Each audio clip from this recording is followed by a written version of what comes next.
Hello everyone, I am Bowser Jr. XD, and welcome to the Kansas Lottery 300 race at Kansas Speedway, race 26 of 33 for the NASCAR Xfinity Series. I mean, I can't talk.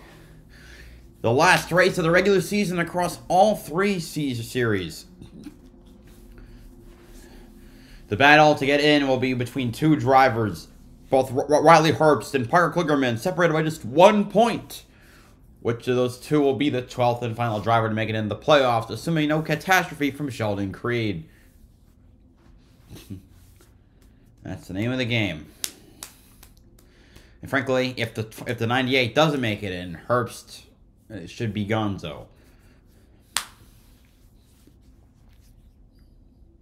Anyway, this is one of my favorite tracks. I mentioned yesterday, my stream, Kansas Speedway. It's fast, it's very wide, and it's good stuff.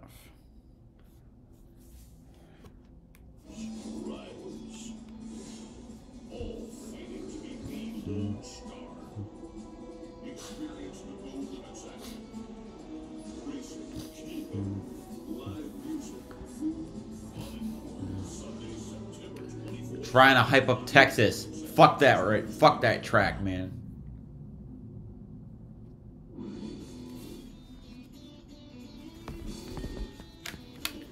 Been running fast, crossing county lines just to make my name in the city. I worked for this for all these years and I wouldn't break or back down. I fought through all my fears and all of my frustrations. I see the light, it's getting clear. I know, I'm taking it down. Woohoo! Woohoo! It's my time. I'm taking it now. I'm taking it. I'm taking it. I'm taking it now.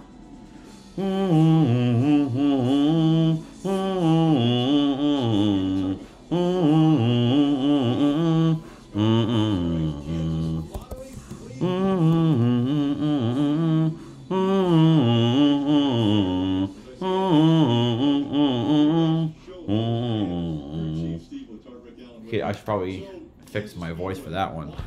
My friends thinking that I'm doing the same stream yesterday. Slightly different. We're doing the Xfinity stream. Unless I forgot to change my thumbnail. I forgot to change my thumbnail. No, I didn't. I did not forget to change my thumbnail. Or maybe I did forget to change. I could have sworn I... Never mind. Well, Rick, with 2 wins, Cole Custer already has a spot in the Xfinity Series playoffs. So what does the team hope to accomplish this afternoon? Cole said they absolutely cannot let their guard down, even though they're already in the playoffs. They show up to races to win, and recently the results have matched that mantra. Okay, now I think this should be fixed. Now it should be the Kansas Lottery 300.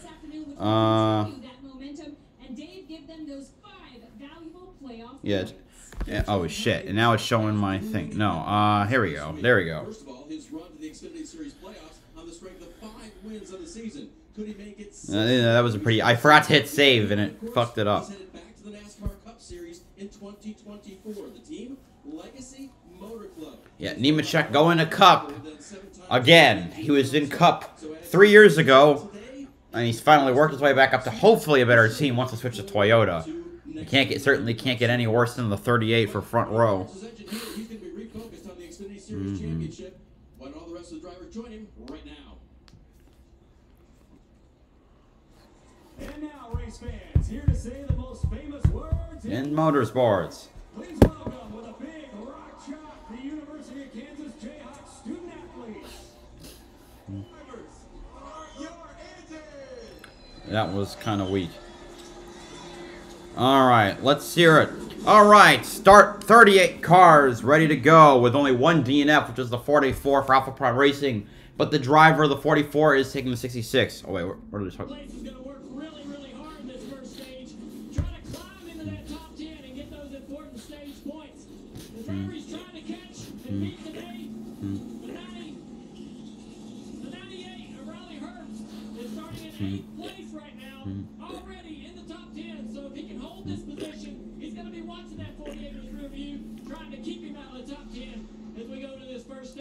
but they got the whole race to watch these drivers try to get. All right, starting 38th, driving the number 28, Syaps Ford for Arcis Racing. From Framingham, Massachusetts, CJ McLaughlin. Starting 37th, driving the number 08 Brunt Ford for SS Greenlight Racing. From Douglasville, Georgia, Mason Massey. Starting 36th, driving the number 35 Cancun Mexican Grill and Bar Toyota for Emerald Gase Motorsports. From Cedar Rapids, Iowa, Joey Gase. Starting 35th, driving the number 02 Autoparkit.com Chevrolet for Our Motorsports. From Bakersfield, California, Blaine Perkins. Starting 34th, driving the number 4 Page Construction Chevrolet for JD Motorsports. From Ligonier, Pennsylvania, Garrett Smithley. Starting 33rd, driving the number 6 B1 Sport Chevrolet for JD Motorsports. From Folsom, California, Brennan Poole. Starting 31st, driving the number 26 hold on a minute. I'm 78 Andy's Frozen Custard Chevrolet for BJ McLeod Motorsports. From Ridgefield, Connecticut, Anthony Alfredo. Starting 31st, driving the number 26 Island Coastal Lager Toyota for Sam Hunt Racing. From Boston, Massachusetts, Kaz Gralla. Starting 30th, driving the number 38 Support a Teacher Ford for RSS Racing. From Chesapeake, Virginia, Nick Lights. Starting 29th, driving the number 29 Ford for RSS Racing. From Tucker, Georgia, Kyle Sieg. Starting 28th, driving the number 66 Cobalt Enterprises Ford for MBM Motorsports. From Phoenix in Arizona, Leland Honeyman Jr. And starting 27th, driving the number 53 JF Electric Chevrolet for Emerald Gase Motorsports. From Lynchburg, Virginia, Matt Mills. Starting 26th, driving the number 31 Bommarito.com FVP Chevrolet for Jordan Anderson Racing. From Rhinelander, Wisconsin, Parker Retzloff. Starting 25th, driving the number 07 Titan Construction Chevrolet for SS Greenlight Racing. From San Diego, California, Dawson Cram.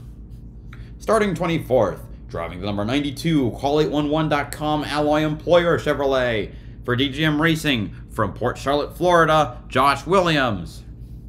Starting 23rd, driving the number 43 Kansas Land American Racing Chevrolet for Alpha Prime Racing. From Torrance, California, Ryan Ellis. Starting 22nd, driving the number 45 Circle Pay Chevrolet for Alpha Prime Racing. From Atlanta, Georgia, Raja Caruth.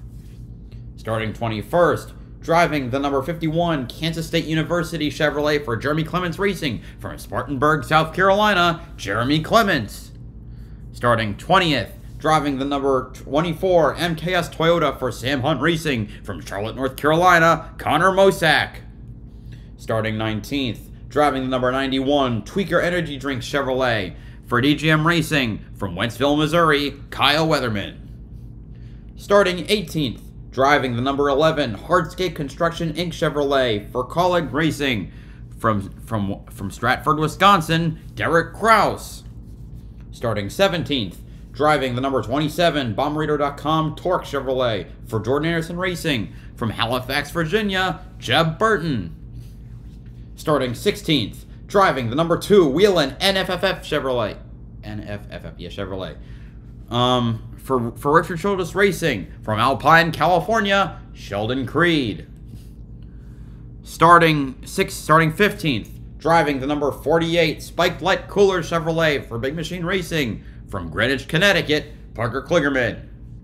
Starting 14th, driving the number 39 Syaps Ford for RSS Racing. From Tucker, Georgia, Ryan Sieg. Starting 13th, driving the number 1 Hux Market Accelerate Chevrolet for Junior Motorsports. From Franklin, Wisconsin, Sam Mayer. Starting 12th, driving the number 16 Quick Type Products Inc. Chevrolet for Colleague Racing. From Talking Rock, Georgia, Chandler Smith. Starting 11th, driving the number 19 Rut Testosterone Toyota for Joe Gibbs Racing. From Mahwah, New Jersey, Joe Graff Jr.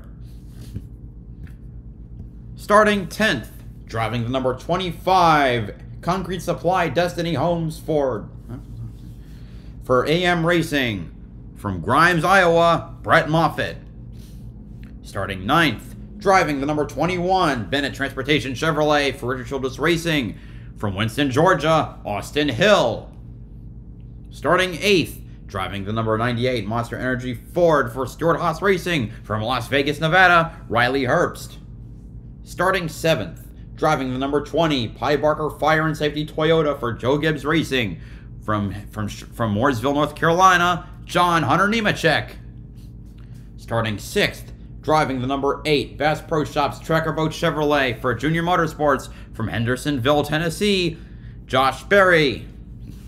Starting 5th, driving the number 10 Circle Chevrolet for Colleague Racing. From Kannapolis, North Carolina, Daniel Hemrick.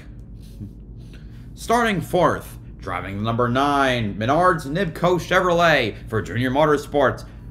From Atlanta, Georgia, Brandon Jones.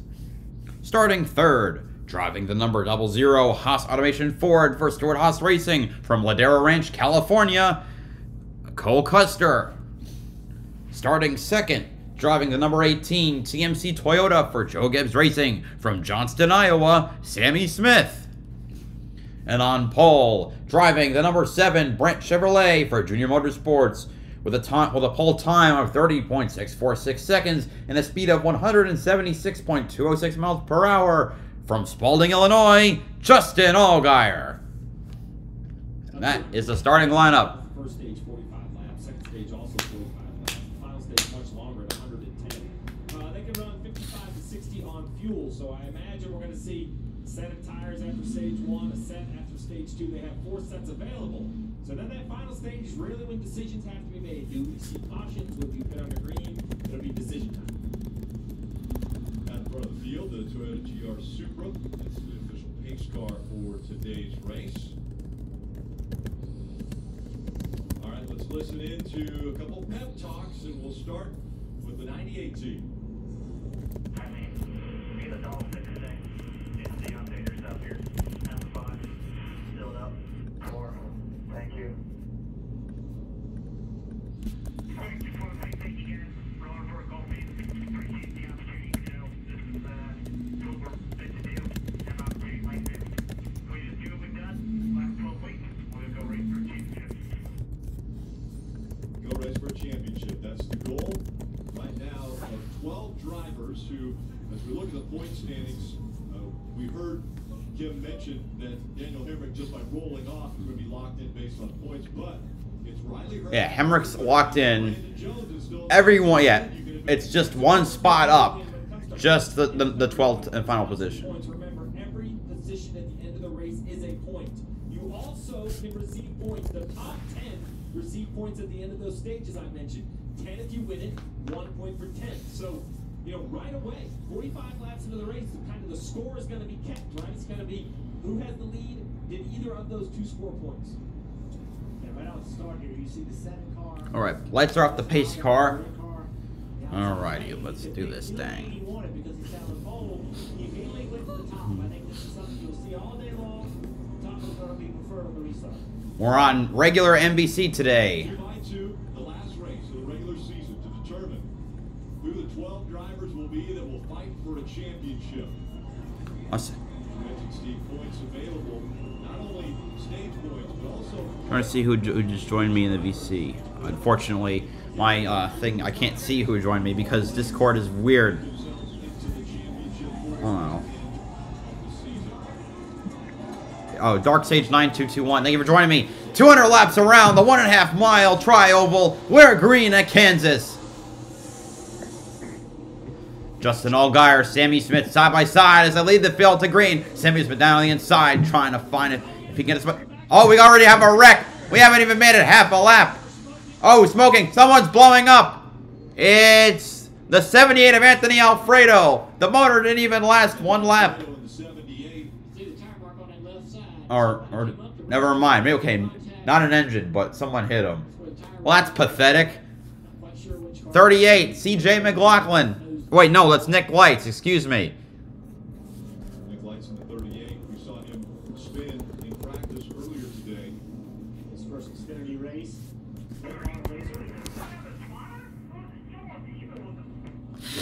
First, yeah, well, it's Nick Lights' first Xfinity race. He's run a few truck races for Ream Brothers Racing. Wow, oh, that was pathetic. He came up and just what a shitty start. That's no good. I can understand the frustration. What a shitty fucking. So we've seen this story before. Haven't completed the first lap, and already a caution has come out. Well, restart.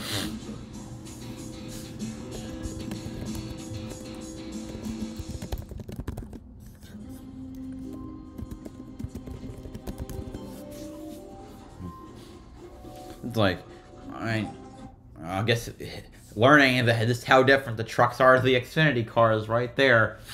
I mean, that was pretty pathetic. You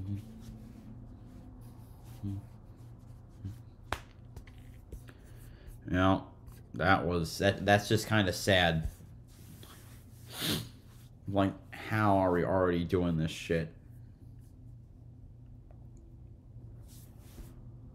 Let me adjust my viewing. There we go.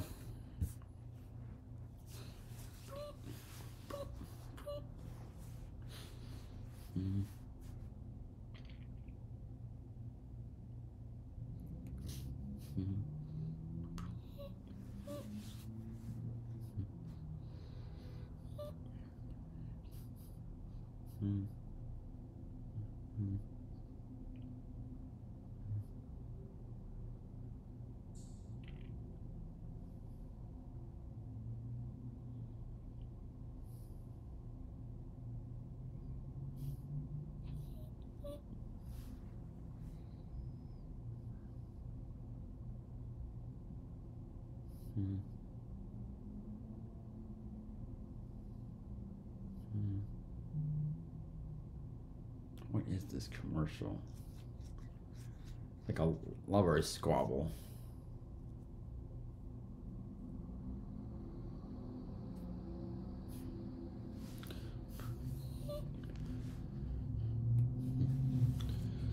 Anyway, come on, let's get back to the action. I mean, this can't take. Hopefully, this caution doesn't go on for too long. It's still a crappy ass start to the race.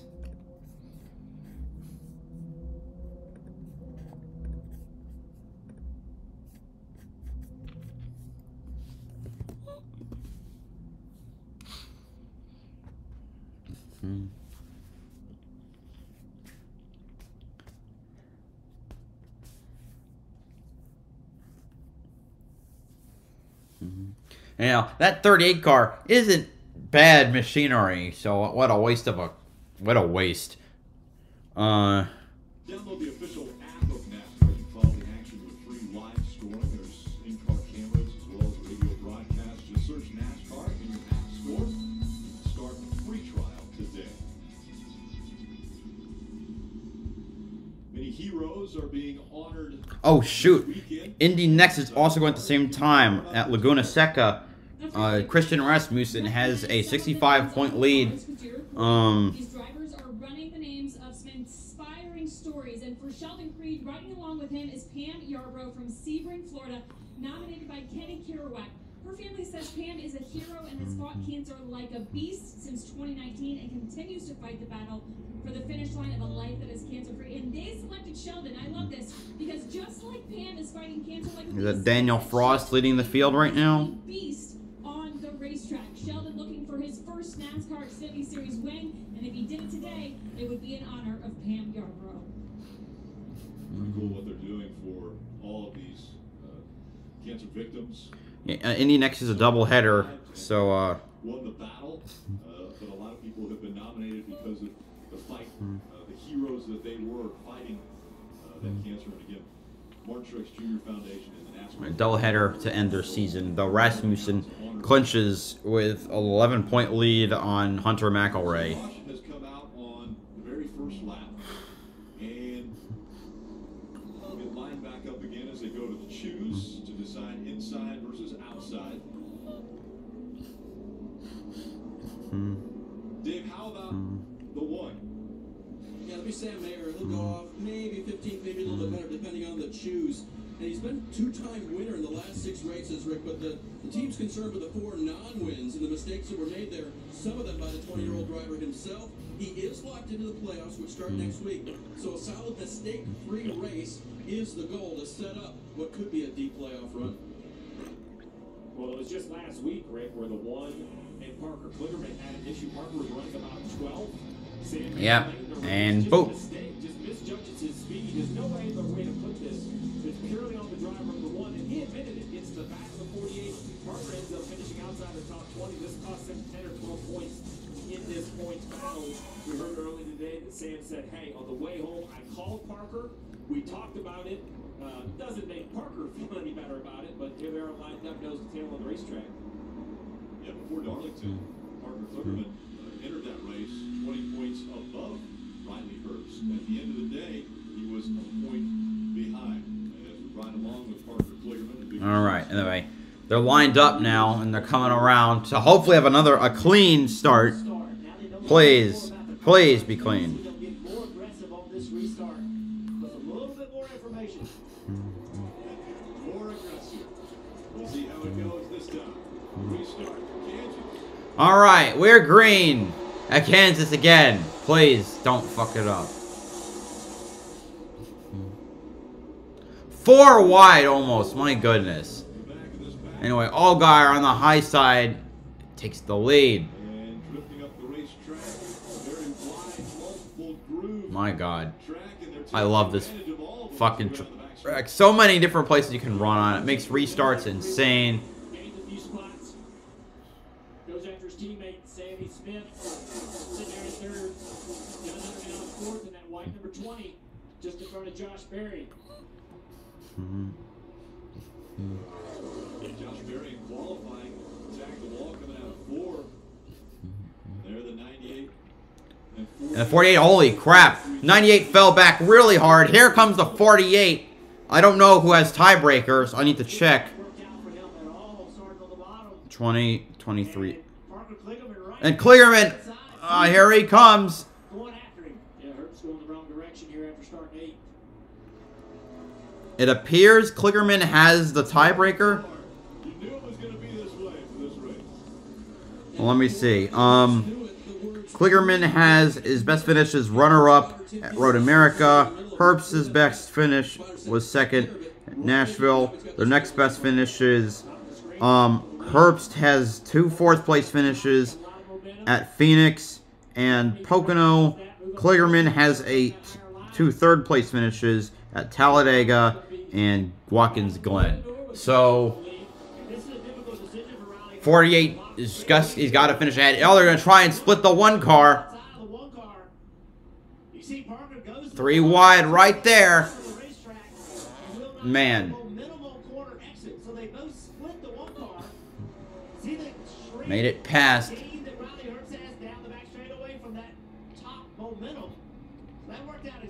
Derek Kraus trying to move through the field on the bottom. He's right behind the 40 and the 98. Kraus coming in the picture in the 11 behind that 48 as they're heating up for the 3rd spot. Brandon Jones is Now I try and pull past the 16. Those 2 cars are on a mission. They got to beat the other. trying to get by Fascinating on stuff. the high side.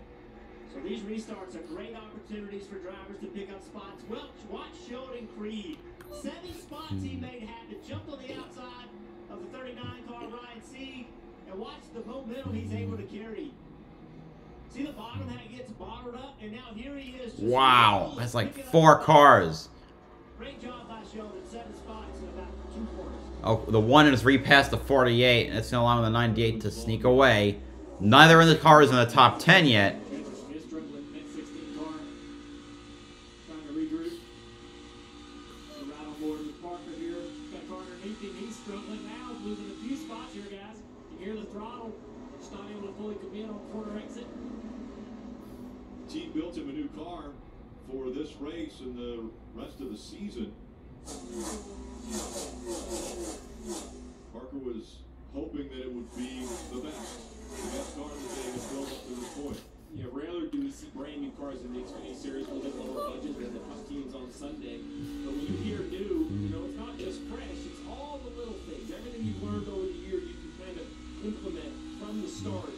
You would hope it just has more capability. Not that it drives better, it's just when it's a little loose or it's a little tight, it just naturally goes faster, more overall grip.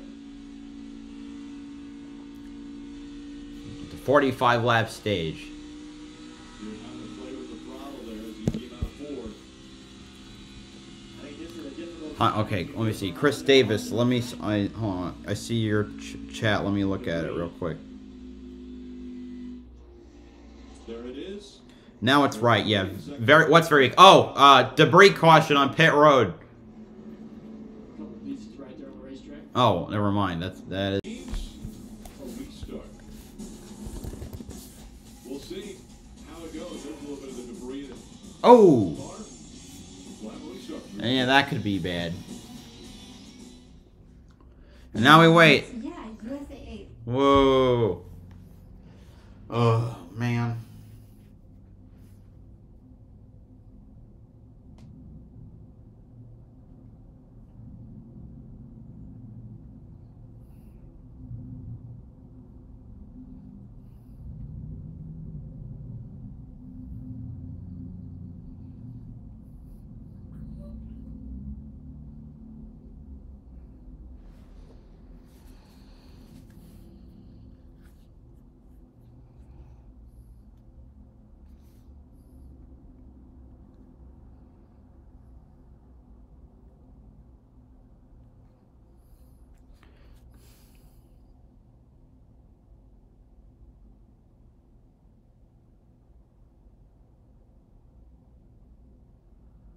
Anyway, just gotta wait.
Come on, how much longer is it gonna take?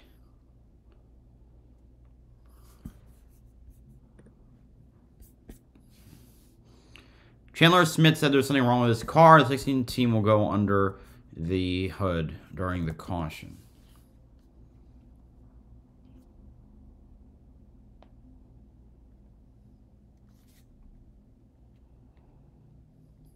All right, we're back. The NTT IndyCar Series crown their champion. Susan Valley and Laguna Seca. Alex Palou is going to be presented his second Astor Cup. Secured the championship last week with a win at Portland.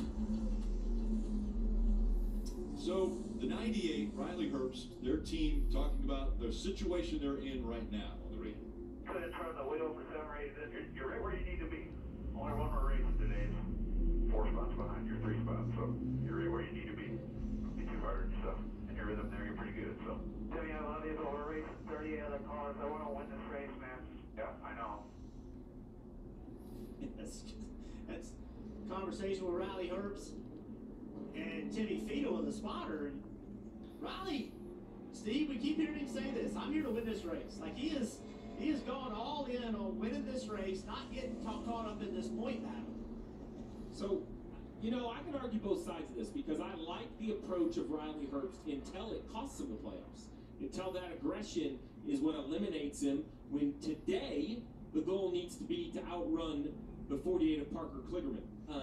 You know, this is a full body of work. This is 26 races to here, right? 25, this being race 26.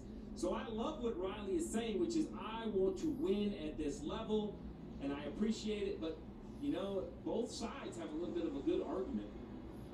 In the end, though, what I will say about Riley's opinion is if he does make the playoffs, is great, but if you want to continue to advance, you need to be a winning car in the Xfinity Series. Now look at the big picture. Right now, big picture has the 7 of Justin Allgaier running up front, Dave. Rick, I want to show you some video from the caution. This is Justin Allgaier after the caution came out, having led every lap so far, running down to the apron of the racetrack. Listen to the radio. Left front, got a brake pad stuck under the splitter. Ooh, I think I see that. It's something. Get down to the flat and get the nose up.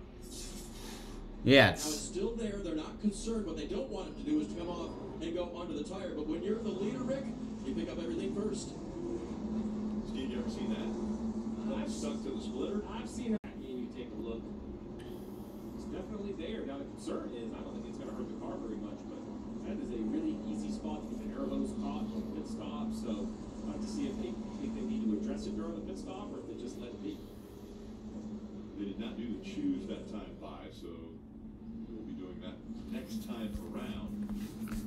all right. Allgaier, Custer, John Hunter Nemechek in the news. John Hunter Nemechek will be racing the Cup Series next year.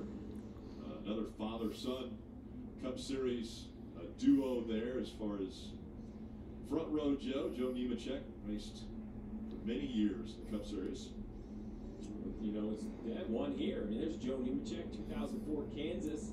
And look down there in the bottom right. That is a young John Hunter with a big smile. The last win of Joe Nemechek's career across all 3 series. He actually never won trucks, but that's not the point.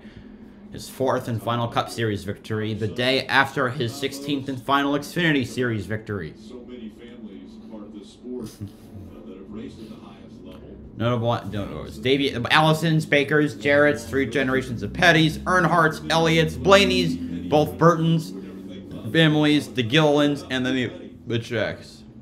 Kyle Petty's grandfather, great-great-grandfather, great-grandfather.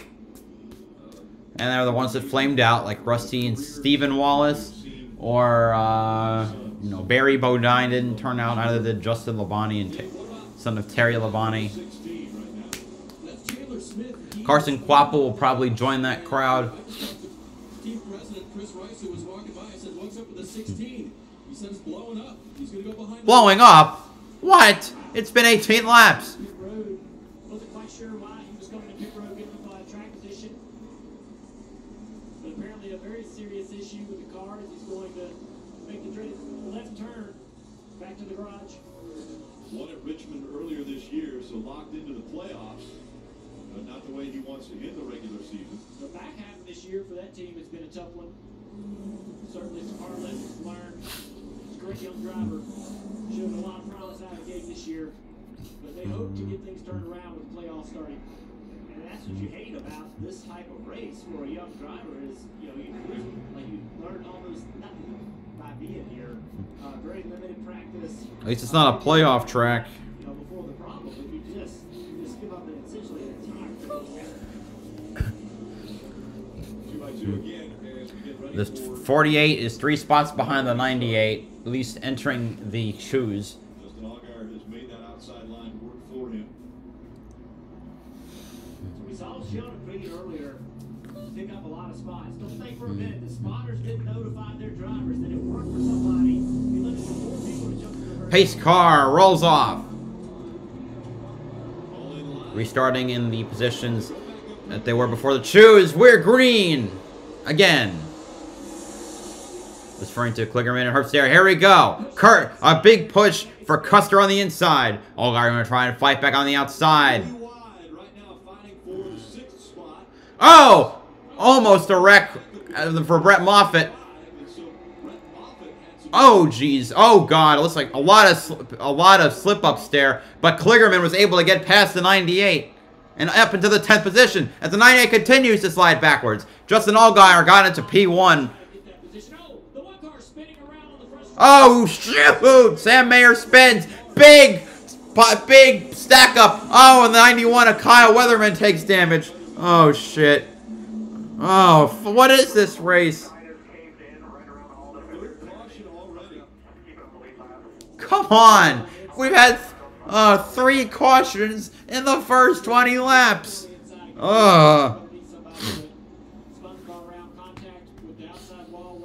Oh, Lord. What is happening? There's a lot of damage to the right side of Sam Mayer's car.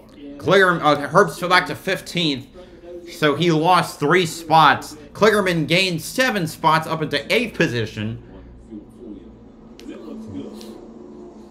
But that 91 is killed. It's smushed in, like if I punched a cupcake.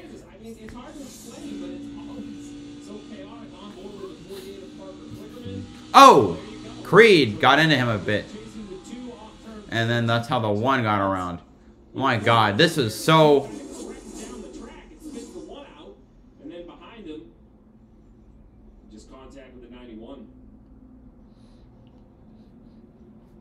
So as Sam Mayer in the 1 slides up the racetrack from nowhere, with Kyle Weatherman, 91 to go, and into the pack. Long like I know you do. And even when your hope is gone, move along, move along. That's an oldie, for at least for me. And now we back to commercial. Oh, we're 10% of the way, and at this rate we'll have 30 crashes.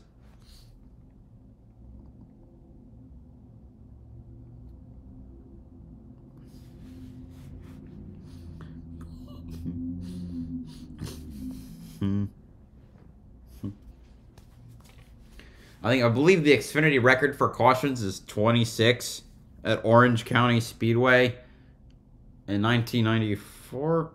It was Hickory. Oh shoot! I need to plug in my computer before it dies and my stream goes kaput. There we go.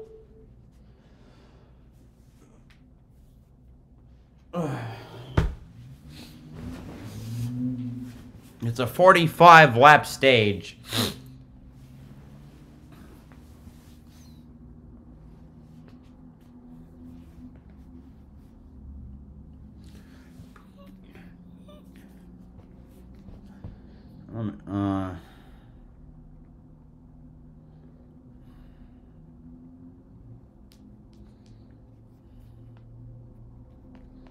It was Orange County or Hickory, but I'm pretty sure it was Orange County. Never mind, it was Hickory Speedway.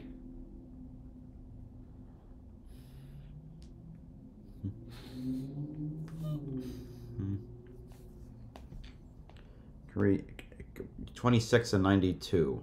Well, final win for Tommy Houston.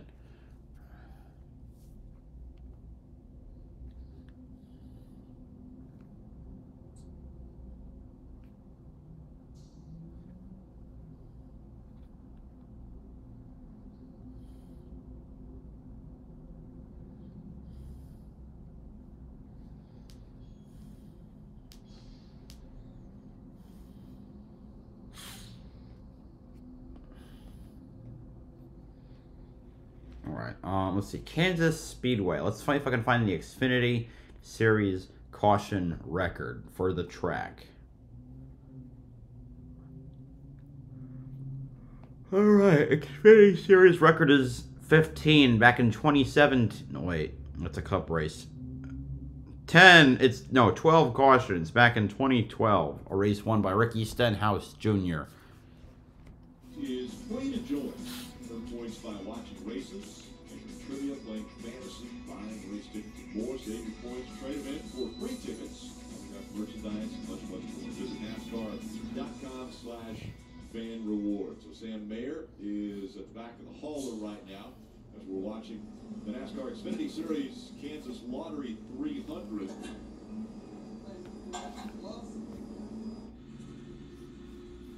Well, we talked about restarts and how important they would be. Well, check out Parker Kligerman. He's on the outside. Let's do that. Let's do that again. Like he gained Look what happens. a lot of positions. The bottom has a Brett Moffitt did not get going well, and he just soared. Has so many cars. on the outside. Picked up 6 spots. But all happened right here.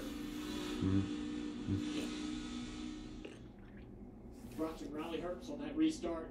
It did not work out for him. He's in that bottom groove, and when that line gets checked up, watch the yellow car. Have a little bit of an issue right here. Everybody has to lift. A little bit of contact, bumper tag. Let's listen to what Riley and Team had to say. My God. Sorry, buddy. Stay in there. We're going to be fine. All the way. We're on lap 19 of 200. Let's keep it together here. Okay, Kligerman's in 9th, not 8th as it was before. All right. More importantly, though, Kligerman is in stage point grabbing contention, which will give him more spots that he can, more positions of a buffer as opposed to just needing, as opposed to just, which can give him a bit of buffer if the 98 passes him. Casper Holland, Toyota onboard looking over, and Riley Herbst for the restart. It's such a difficult decision when you come to that juice code. Lights are not off the pace car. What you're trying to do is Earliest we restart is lap 26. But you give up the whole row. You know, do you lose 2 or 3 spots to pick the top? And so those are decisions that you have to make. And when he said I should have trusted my gut, that's what he's talking about. Is I should have picked the outside. I should have given up a row, given up some positions, but had the preferred lane. And you know, that's easy to say now after the fact when it didn't work out. But it's a whole other thing to give up a whole row just to take the top. And Kim, what about the 2 of Sheldon Creed running 8th right now? Yeah, some issues for Sheldon Creed. The team told him the rear bumper cover is broken. They were going to bring him down to fix it, but they think it's hanging on enough that they can make it to the end of stage 1. Then when they do stop, they'll try and get some Barabon on there, but issues early for Sheldon Creed. You can see that left rear bumper bar is bent down. It's for this contact right here. That was hard to tell how that happened, whether the 2 hits the ball first or whether the 1 arrow-wise forces the 2 into the fence. But you can see that bumper bar right there.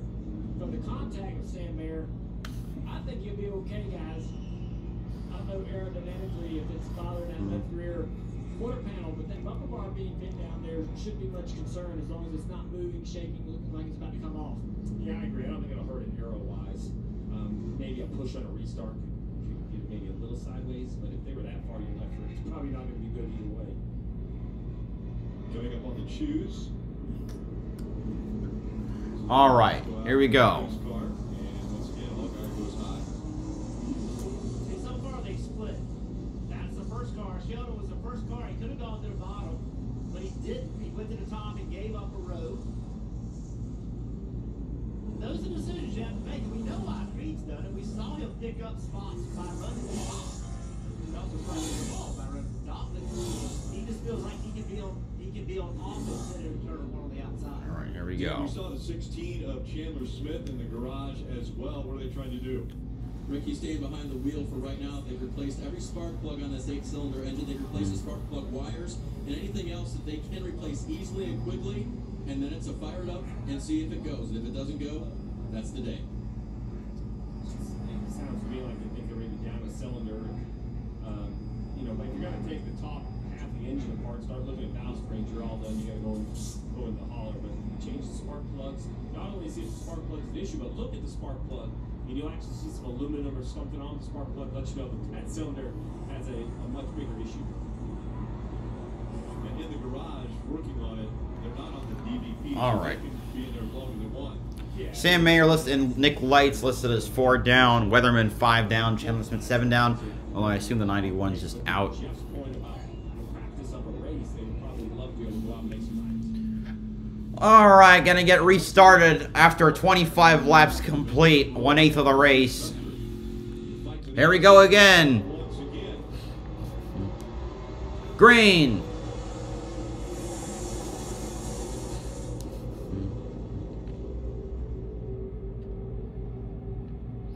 It's Custer and Allgaier up front. Custer inside, Allgaier outside. momentum coming back. Oh, God, is there another car slow this time? Is it the 8 who didn't get a great restart? All right, the 7. Continuing on the high side, he's going to take the lead definitively again. Nemechek trying to sneak by and get to 2nd spot. Nemechek in the 20 now, looking for 2nd. Kligerman still back in 8th spot. Herbst in 16th. where the battle is. This is very intense right here. 98 getting this 27 a little loose. He's got to try make up some positions. On the bottom, look at the momentum. Now listed in 14th. Really driving the 3 yard. Is Josh Berry behind him in the 8? Said the 8 got a bad, didn't restart super well. He's got to work his way back up. Now Riley's hurt stuck on the bottom. They're ganging up on him on the outside. He's going to have to find a way to get it back to the top. They go up the racetrack right here. Not gonna work. Here comes Caruth to pass him on the high side. He's going to try to follow Ooh, trying to side drive. Ooh, wow. Yeah, slots in right there. Looking back now, Riley Herbst, that circled out top on board. Raja also spun around earlier in practice. As now Wow, 98. He's being hyper aggressive trying to pass cars. That was tight right there. Let's see if Riley can clear him into 1. If he can, then he might can get by Josh Berry as well. He passed a couple cars. He's up to 13th, I think, now. Riley 13th or 14th. for speed. Or now he's listed as 16th, even with the cars he passed. I think. Parker Klugerman on that restart. He did a great job. He gained the spot, so he's at 8. Riley's all the way back at 15. You see on the lower left of your screen, playoff bubble. Where they're running, Kligerman is in, Herbst is out. Okay, now Herbst is now in 15th So position. the restart down into turn 1. The 8 car has a little issue right here. Parker Kligerman has to check up just a little bit. It's really loose, almost into the left rear quarter panel. Great move. Right here. Bit of contact. Good job by Parker there. This is the hard racing off the turn 4 there for position. It's only 60 with all the cautions. It's only 16 laps to go at this stage. 15 now. So can Klugerman hang on and get stage points? Riley Herbst not running in the top 10, so wouldn't receive stage points. Running 15. We see Brandon Jones. Pat, it's the move for 5th spot. The 9. 9 has to win to get in. I think it's highly unlikely he does win. Nobody's had really anything for the top 4 cars, but it's a great battle right here for 5th. Austin Hill in the 21 just behind these two. Redbird goes all the way to the white line on the apron. And as he does that, Brett Moffitt tries to make the pass on the high 98, trying to spy on 2 cars. He's got to make. Looks like he's going to clear the 27. Here, Herbst I'll put it in the 14th. Flow there, keeps some air on the nose. The 10 car with an issue though. Hemrick. You know, the 16 had a problem. Now the 10 car may be slowing down. Oh, the 16's back on track. Oh. Problem possibly. And the 16 is about to go by him. Just like you meant the 16 might have passed the 10. The last place car back on the track. Yeah, the 1 and the 91 are out. Found the remedy. So the 38 can pick up a couple more positions. The 16 can pick up a couple more positions. Kligerman goes to 7th position. So now he's got another stage point. That's 4 he's in the running for. Racetrack, and now his teammate Daniel Hemrick seems to be having an issue. Everybody chasing Allgaier. Where's that leaves the 11 car who is running in 10th spot. On your new car? To Bring it to Safe Life. My customer was enjoying her new car, but her windshield cracked. She didn't take it to the dealer. She scheduled with Safe Life. We have the latest technology for the newest vehicles, and we do more replacements and recalibrations than anyone else. Don't wait. Schedule now. Safe Life Repair. Safe Life Replace.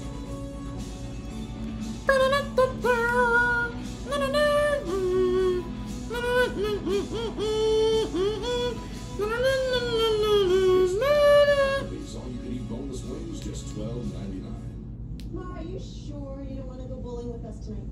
Yeah, no. There's my little marzipan. Oh, my daughter gets a hot dogs. We're just passing through on our way to the Jazz Jamboree. And we wanted to thank America's #1 motorcycle insurer for saving us money.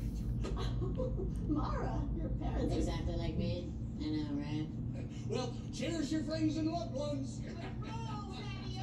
Let's boogie woogie. It's orientation day. Welcome to the team.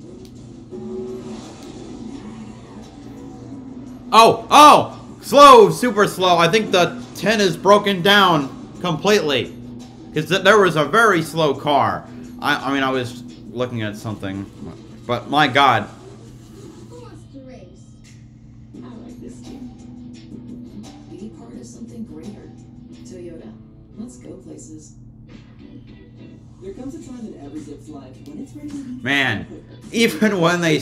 Hemrick is a fucking bad luck magnet.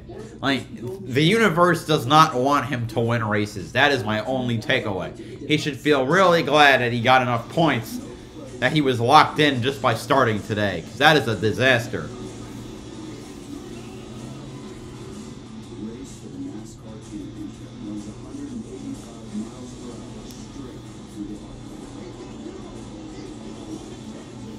So, epic fail for Kaulig that they're all that the only driver that's running well is their all-star car. Also, 8 laps to go in the stage. Herbst is now up to 11th position on this quest to hunt down the 48. Of course, he missed his pit stall. His crew pushing him.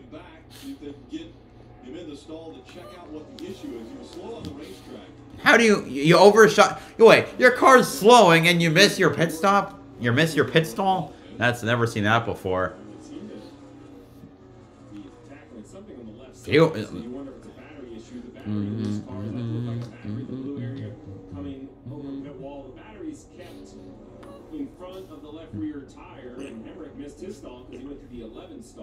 Oh. Swap the signs back. I better have that conversation for next week. And on track, Riley Herbst. Wow. That's pretty funny. Which is important because remember the top 10. And that's why you don't switch car numbers just arbitrarily that. Comes to a finish. Riley Herbst is really fast. He's met the top 4 car on speed. The restarts have not worked out for him. He's up into the top 10. Kligerman's point advantage starting to wane. So now he's going to gain 3 points on here. That's right, Rick. Sam Mayer out of the race early. Walk us through what happened out there.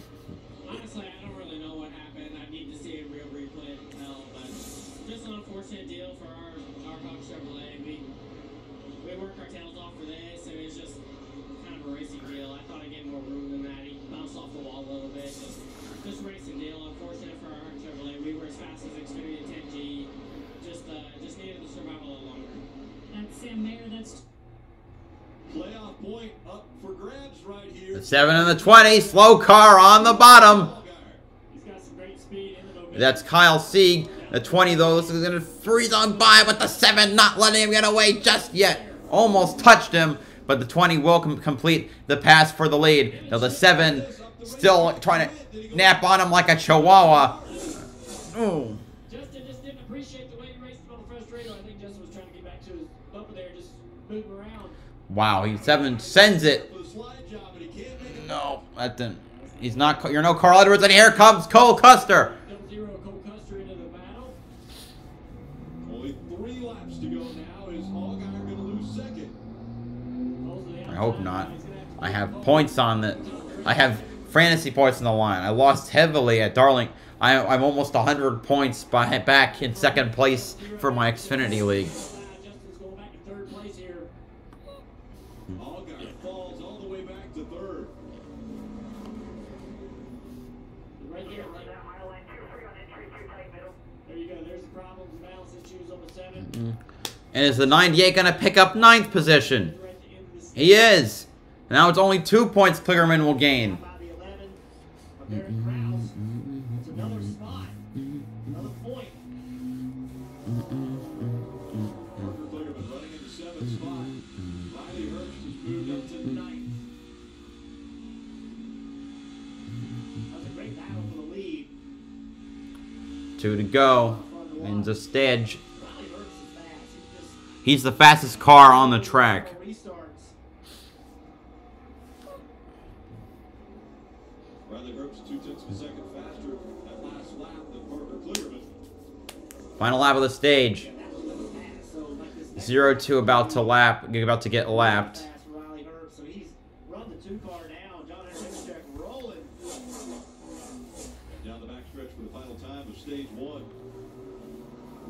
All right. Come on, he's got to pass the 21. Come on, get him, get him.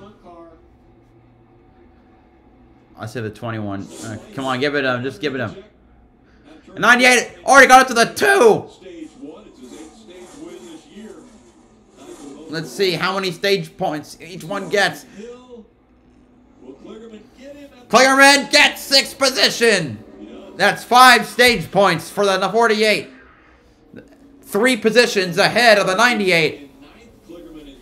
So now the gap goes from Herbst 1 over Kligerman to Kligerman 2 over Herbst.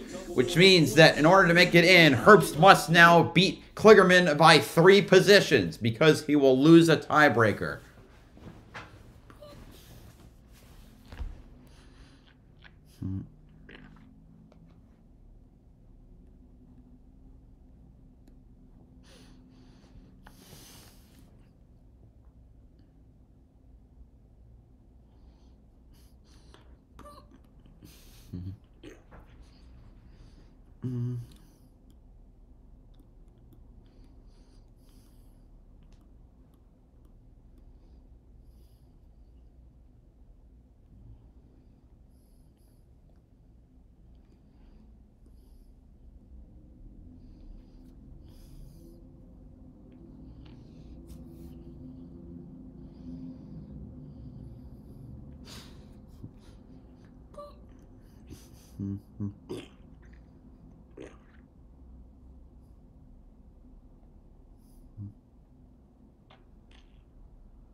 Now we wait. Anyway, I'll be right back.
All right, pit stop time. Pit stop.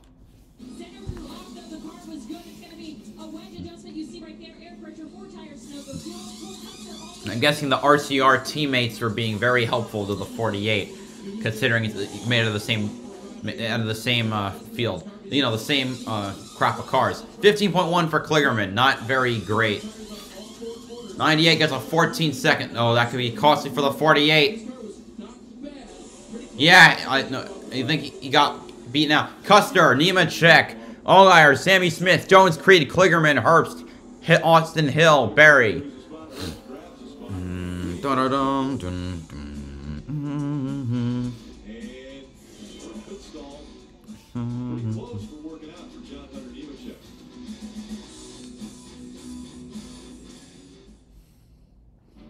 truck is a tool, but a ram is life. And now we wait again for It's the resumption. sweat off your brow sort of life. But it's also the let's go to TV's life.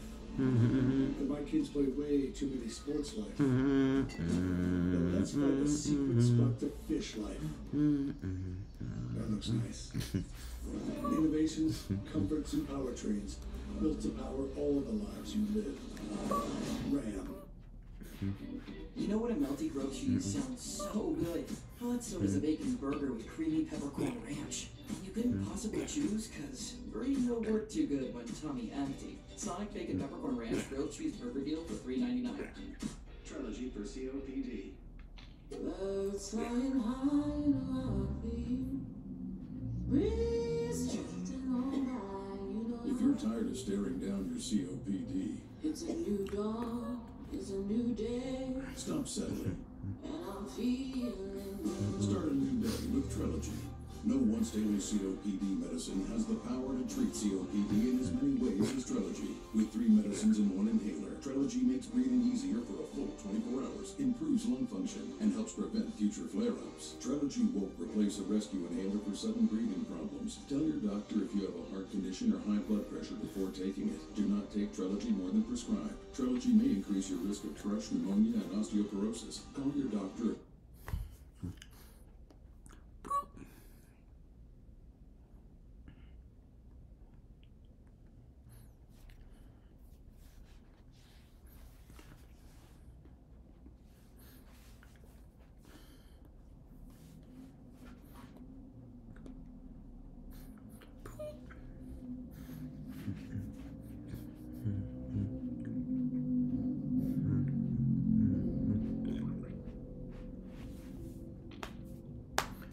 Are we back yet? Come on, let's go. Come on.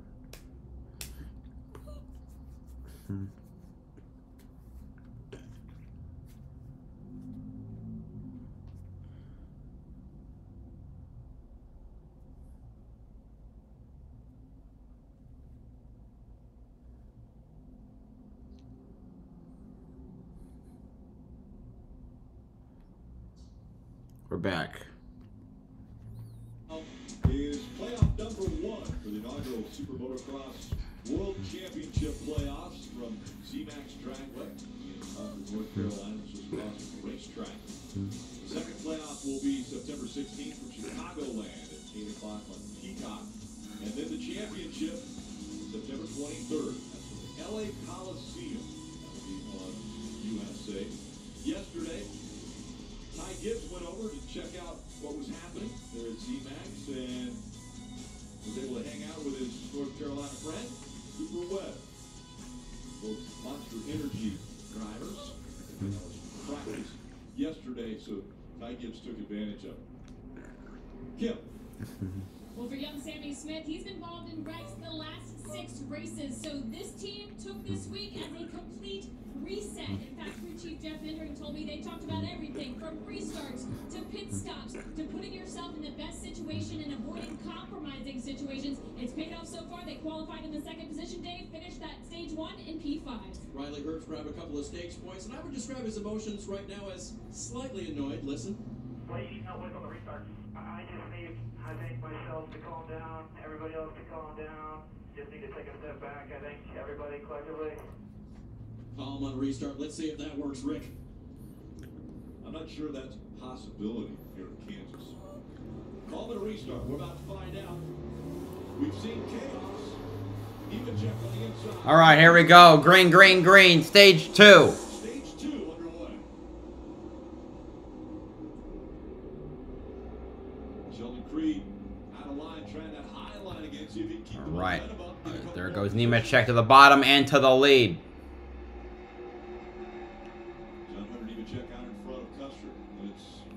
More importantly, looking at that gap between Kligerman and Herbst.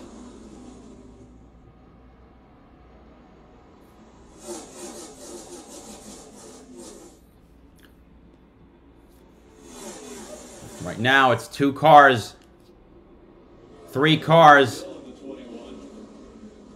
inside of his teammate, Sheldon Creed in the 2. Talked about their car Not really 100% in love with how the car drove in practice, but RCR car is like one job, protect their pseudo teammate as Josh Berry makes it past Riley Herbst now. Here's Allgaier battling Custer now for position. Close there for Sammy Smith and Brandon Jones. That's for second position. That's a 4-car gap between the 48 and the 98.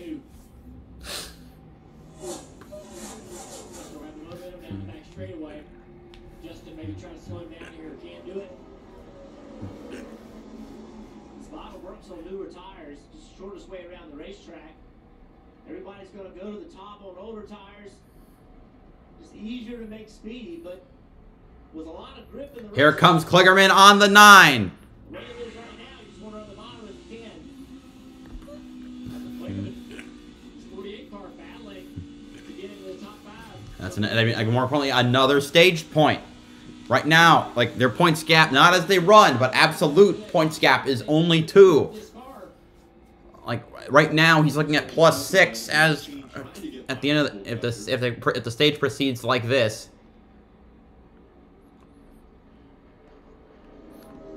Custer's falling back now from that second spot. Allgaier's taking it over.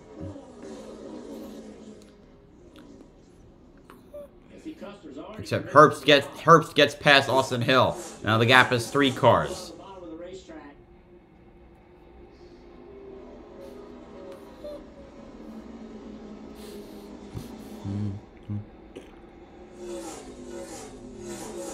Jonathan Nemechek out front.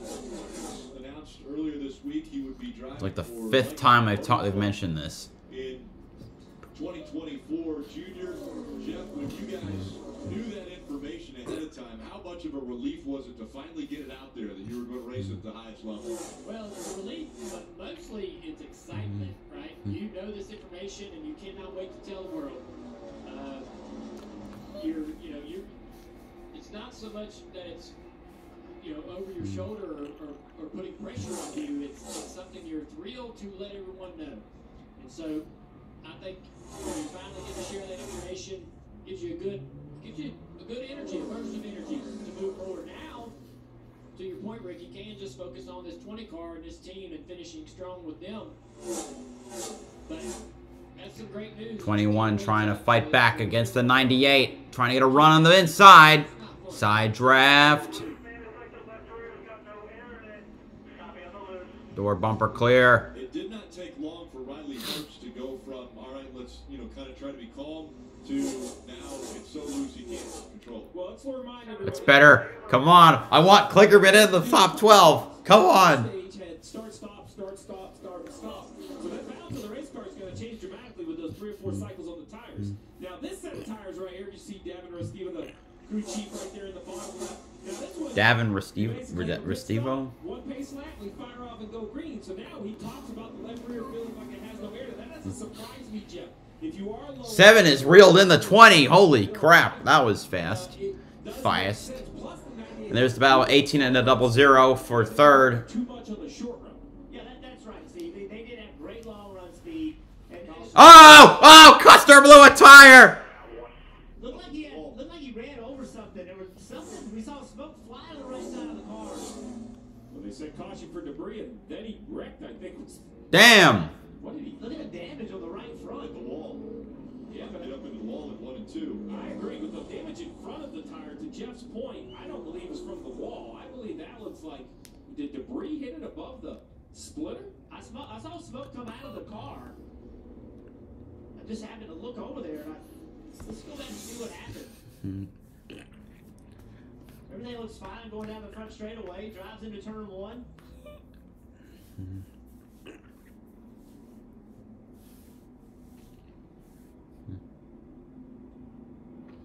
Oh yeah, right there. If we back that up, it looks like there's something sitting on the track. I didn't see it. That he hits. It's way down into the corner. I didn't see. Oh, that thing. What is that? The NASCAR. I don't know what that was, but everything's fine. And then whatever it is sitting in the racetrack. What is that? Oh, it looks like a tire carcass. Yeah. Yeah, I mean, look at that. From who? That is a huge huge piece of debris. I mean, they called debris right. They called the caution before he ran over the He thing. hits it. That's That's the damage on the front nose, and then just like that, the 00 turns right. Well, the caution didn't come out quick enough for Cole Custer, as debris was definitely on the racetrack there. You see it. That is a tire carcass. Kim. And a very frustrated Cole Custer. He knew exactly what he ran over, shared his displeasure with the team on the radio. You see them right now diagnosing that right front where he caught that tire on the track. But Cole Custer, not happy, said there should have been a caution thrown out for that on the racetrack. Now, I believe the caution was thrown before the 00. it was, but a little too late. Cole's point, NASCAR had put the yellow on the racetrack almost at the same time as the 00 entered turn 1. I would be frustrated as well, I understand, but, you know, it was crazy, right? Because you said yellow, Rick, and then the 00 hit that and hit the wall. And that's so frustrating as a driver because there's no way you can see it till you got to it, right? It's a black tire carcass sitting on a black asphalt. There's no way you can see it. Go back. So this is the 51 coming in. You see it, we stop right there. You look at the right Is that- rear tires coming off that car, right? So he has a flat right rear, Jeff, going into turn 1. Yeah. Maybe it was his car, but the other cars are nowhere near the 00 and the 18 are nowhere near that. Now he's committed. There's no missing it. Had he been able to see it approaching the corner, Junior, he could have done something. Oh! There's just no possible way he could have seen it. It was right there. Change his line. We saw it go in between the 20. Yeah, what's amazing is that those two drivers right there went around it. Unfortunate for Custer to have to be the one to come along and hit that tire carcass. So it comes off the 51 of Jeremy Clements. At least you figured out where it came from. Hits it into the wall, caution out. And now we wait once more. Woohoo.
And now we wait and wait and wait and wait and wait.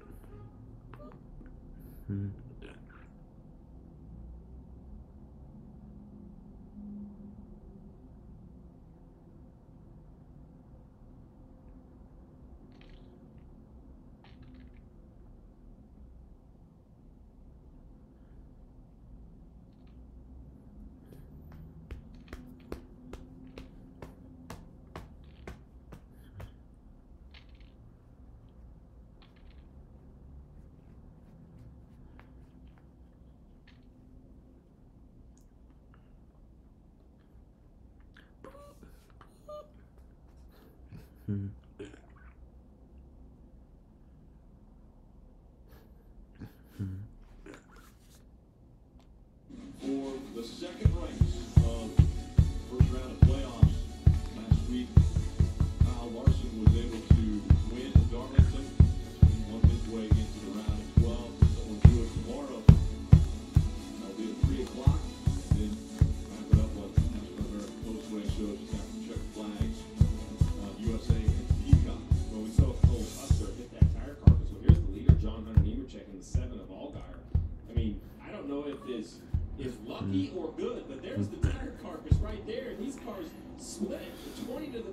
7 to the bottom. Unfortunately for the double zero, not so fortunate. 27 laps to go. It'll be 26 as the green flag flies here in stage 2. The outside, John Hunt Nemechek. All right, restart. Let's do it. Nemechek and Allgaier front row. Oh, that hurt! 98 got out of shape almost immediately. Oh, why? Oh, he's... Oh, come on! Oh, they both... 98 just sunk like a stone. He's got right front damage. No, he's got damage on the right front and the right rear. Right front is caved in. Right rear looks flat, I think. Well, he's screwed. It's still green, right? We're still racing, so this 98 limps his way around the pit road. And this could be... I mean, if he goes a lap down, that's basically it. Okay, never mind. I thought his right rear was flat. No, he just has right front damage. My mistake. I thought from the angle, I thought his tire was flat. Kligerman is still running. He's in 8th position. Problems were for Kligerman last week. Problems this week for Riley Herbst. And this time the restart was a different issue for Riley, but that's been his thing all day. These restarts are not good for him. They'll check the rest of the damage. Yeah, he's had a terrible restart every single all of his restarts have been bad, and that one was easily the worst of all. Oh! Okay, all the Kligerman was getting into the wall there.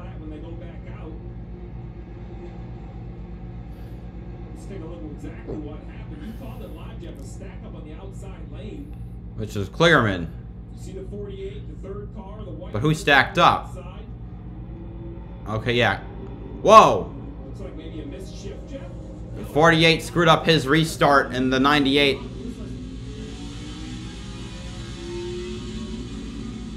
Mischief? When he downshifted about that time, he did show and got into the back of him. Let's watch it here. See right there. Racing incident. But really unfortunate. But he was. The 48 was dropping back some, but you know, maybe he didn't get it in gear completely on the downshift. Very hard to tell. Either way, Riley Herbst is now listed, at least on my scoring chart, as 2 laps down. Allgaier by 3 car lengths. Riley Herbst back out on the racetrack now. All Kligerman has to do now is basically just finish the race. Herbst is in 32nd. Tires in Xfinity, the leaders just don't pit a lot, so you really can't even take the wave around. It's going to be a tough battle from here for the 98.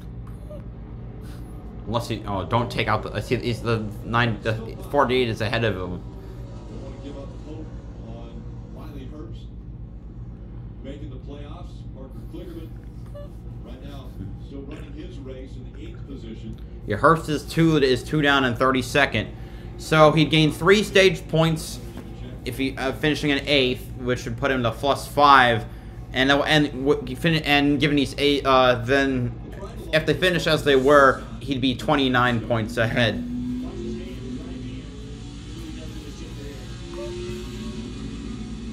Whoa!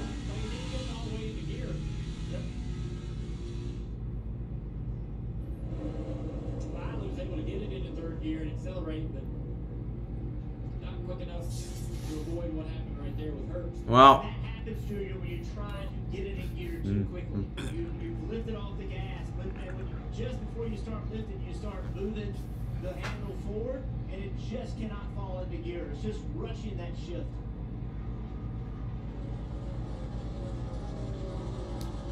Interested to see if they've already talked to Parker yet. If anything has been relayed. Patrick Donahue, I know, is on top of where everybody. Anyway, I think also think about Herbst. There are 4 cars off the track. 3 of them are listed as out. So Herbst is, out of all the cars on track, he's 3rd from last. As long as Kligerman finishes, assuming he finishes. And he perhaps could have winning speed. Dave. And see, if you think back to what the summer's been like for Riley Herbst, there was a time when he was not at all in trouble for making the playoffs. But that black 98 car went through a series of issues, some mechanical, some on track. In fact, they replaced the car chief after the disaster at Daytona where he had a mechanical issue on lap 1. So they've overcome a lot. Like you said, very tough with the way this Xfinity Series racing works to get back from 2 laps down. Now it's... Let's listen in. All right. What kind of messages have been relayed?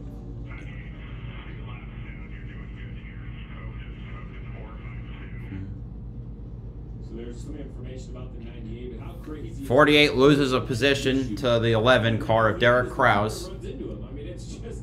I mean, you can't write a story that bad. 3 wide there between Mosak, Retzloff, and Burton. Jim Burton in the 27. And Ryan Sieg right behind them. His teammate in the 31. Oh, Brandon Jones into the grass. Of course, the other guy who probably could win if he actually got his shit together. No damage to the car. What a moron.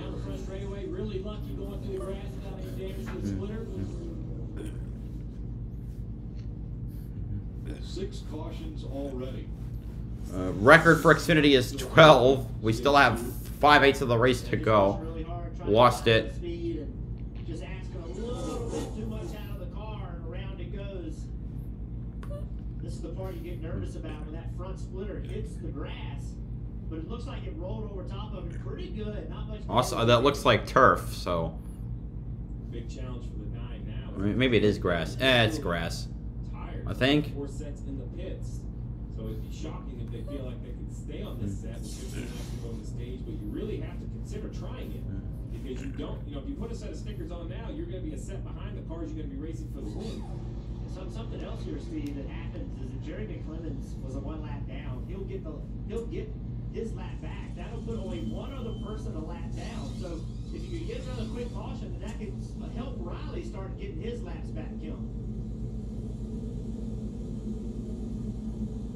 And Brandon Jones maybe getting away with not a lot of damage on that incident. The interesting thing is, when I talked to Brandon this morning, he felt like this was a place you could get aggressive without too much risk. Not the case here, as we saw him go spinning after snapping loose.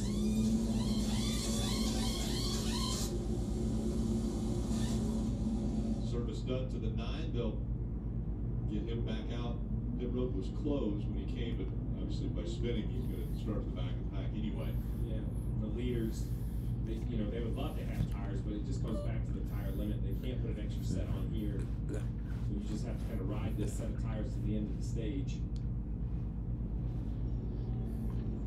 Herbst might be able to get a lap back if he can outrun the leaders in the stint to the end of stage 2. That's right, Rick. After he hit a tire carcass, could anything have been done differently in that situation? I don't know. I don't want to put blame on anybody. I don't know if it's just dumb luck or if I should be mad at NASCAR. I don't know how long it was sitting out there, but it just sucks. Like I was committed into the corner to try and I was going to carry a bunch of speed in there, wash up into the corner, and that tire was sitting right where I was washing up into. So it just sucks. I saw it, 2 car lengths before I was into it, and it just was too late. I couldn't miss it. So we had a fast car though. Our guys have been working all year trying to find that little bit of speed that we need, and I think we had it today. Just needed to balance a little bit better, but I think we're gonna have a really good fight coming into the playoffs here. I'm really happy with these Haas Nation Ford Mustangs, and hopefully give them a good run at it. So the good news is the playoffs don't start until next week, but the bad news At Bristol. Momentum killer. How do you reset to be focused for Bristol? I mean, honestly, I'll see this as a momentum game. I mean, I think this has been one of our best 1.5 mile races this year, where I feel like we could have competed for a win. So I'm looking forward to it. I think we're gonna have a good playoff run here. Great perspective from Cole Custer, despite the result here today at Kansas. And Cole Custer, his weekend's not done. Double duty. He's going to run in the Cup Series race tomorrow. So, unfortunate ending to the regular season for Cole Custer, though. Sunday Night Football on NBC and Peacock. Prescott and the Dallas Cowboys visiting Barkley and the New York Giants. Coverage begins at 7 p.m. Eastern with Football Night in America. You got a favorite there? I know you're not a Giants fan. say so? You can't cheer for either of them, Rick. I mean, as a Patriots fan, I think they take your card away if you cheer for 98 pitting again. Trying to continue to fix that car. work on the right front fender. I like this decision, right? They're on their own lap. They're 2 laps down. You know, so put some fuel in the car. Let's talk about the pathway back. There's one car in front of them, 1 lap down. He's 2 laps down. If we get another quick yellow, that car will get the free pass. Now Herbst will be next up. We already hit the view goal. Thank you. And it's gambling, but that's what the 98's going to have to do. He can stay out at the end of the stage, take the wave round. Everybody's going to pit. So this is those times, you know, we talk a lot about crew chiefing a car to win. And adjustments, 2 tires, 4 tires, how to make the car better. But the amount of studying these crews have to do to understand these situations sometimes are even more complicated. How do you put the puzzle together from here to get back on the lead lap? So while that crew is working on the 98, Dave, let's talk a little bit about the 27th, Jeff Burton. He's having a good day right now, running 12th. We showed that battle earlier with him and his teammate Parker Retzlaff. He's got an interested bystander today as well. You know, his dad, Ward Burton, started the Ward Burton Wildlife Foundation to do a lot of different things with conservation, and they also do veterans causes. And I want to introduce you to Tim Story, who served our country in the the National Guard, right? Yep. And the cool thing that Ward's Foundation did this week was they made a match with an emotional dog. What do we call those, Tim? I'm sorry, an emotional companion. Emotional support animal. Support animal. Yeah, I couldn't get the words out. And that is Liberty. So Liberty and Tim met everybody earlier today, and they've spent their time together this first week. And after today, she will go home with Tim to support Tim at his home. So first of all, thanks for serving our country. How are you enjoying your time here in Kansas? It's unbelievable. It's a dream come true. I'm so blessed to be here, and I got to thank Jeff and the Ward Burton Wildlife Foundation. They've done just an incredible job, you know, rolling out the red carpet, and it's just, I'm beyond words. I'm speechless, really. What do you think of Liberty? She's a beautiful, she's an 11-month-old golden retriever, and she's just a wonderful companion. She's going to be there for Tim as he works his life post-serving our country, Rick. A really great cause, and we appreciate Ward's Foundation helping him out with that. Tim and Liberty, great combination there. So, yeah, thanks, Ward Burton Foundation. And a little bit of a moment for Jeff Burton. Yeah, this is what I was talking about. These cars racing hard over the last several laps. 39. Oh man, that would have been. Oh. What? That was a aggressive move by the 27. Again, several laps later, no contact. Forget, wasn't real happy with that, but kept us cool when they got side by side later on. A few laps later, that battle back to 15th through 22nd. It is fierce. It's intense. Well, Jeff, 15th through 22nd. How about 1 through 30? I mean, on these restarts, you just never know where it's going to fan out, be 3-4 wide. All right, here we go. It'll be 11 laps left in the stage. Let's go.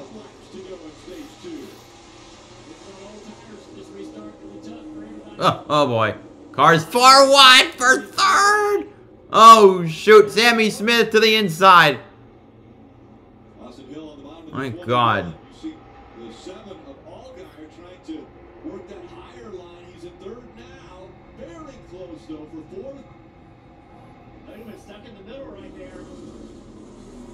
Oh, shoot. Yeah, he lost a bunch of positions. He's in 10th right now. Probably going to fall back to 12th. And going all down the apron. That's for third between Austin Hill and Justin Allgaier. He's got his teammate behind him to push him back up. Kligerman recovers back to P8.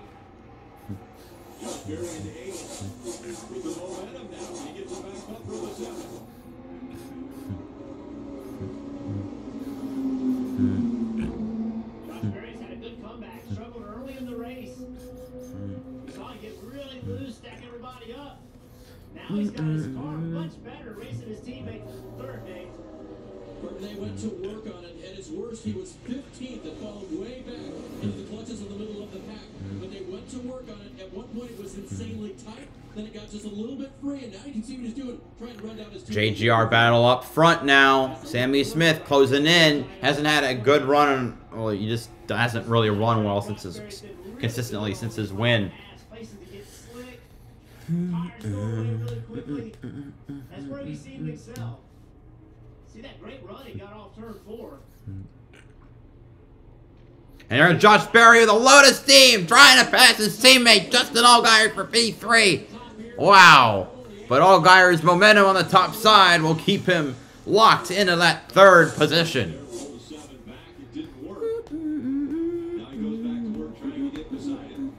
Here comes Kligerman to the inside of Brett Moffitt. Those stage points will offer even, I mean, in case something happens to him, even more security.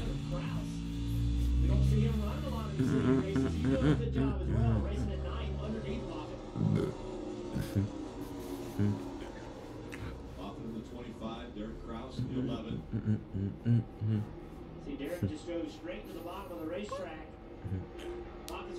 Like Derek Kraus, I mean, missed the playoffs all 3 years of his Truck Series career.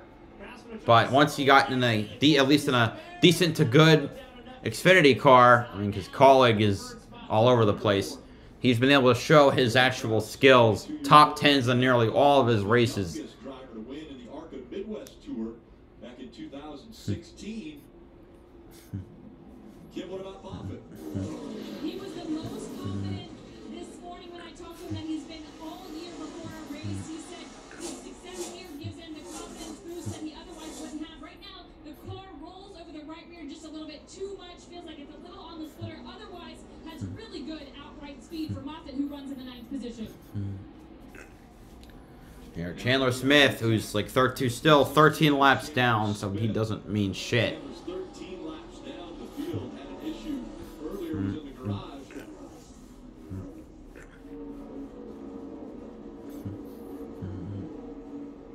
Great battle right here. That's the 19. Joe Graf Jr. in 11. Oh, wait, he's up to 11th? Good for him. Jeff Burton. 43 in the 26. Unfortunately, he's still running behind both his teammates, who are, you know, 1 and 2. Look at, I mean, there is no space.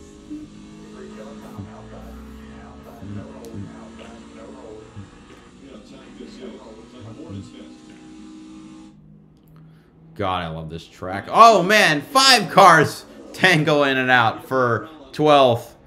Gralla, Sieg, Ellis, Anderson, no, excuse me, Burton, Weatherman. Wait, Weatherman's, no, it's Williams, excuse me. Yeah, looks like his car just does not get to the corner exit very well. Kind of stacks everybody up. Rolls a little okay. Little corner exit, he's got to get out of the throttle. It's like the midfield right here. Plus, oh yeah, and Ryan Ellis.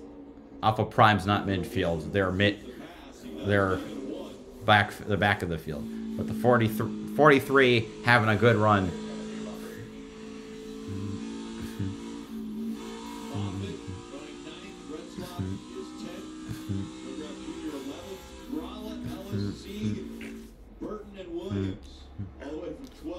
Good battle, although no stage points to be had with this crew. 3 to go, 2 to go in the stage. It's 3 miles. John Hunter Nemechek trying to sweep the stages. Another playoff point. Put himself in position for another win, possibly.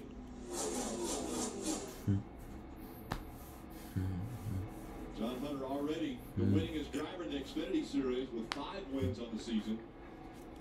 Going for number 6 as he takes the white flag for the stage. Which is not to say that he took the actual white flag, it's just the last lap. It's of the stage, lap 90.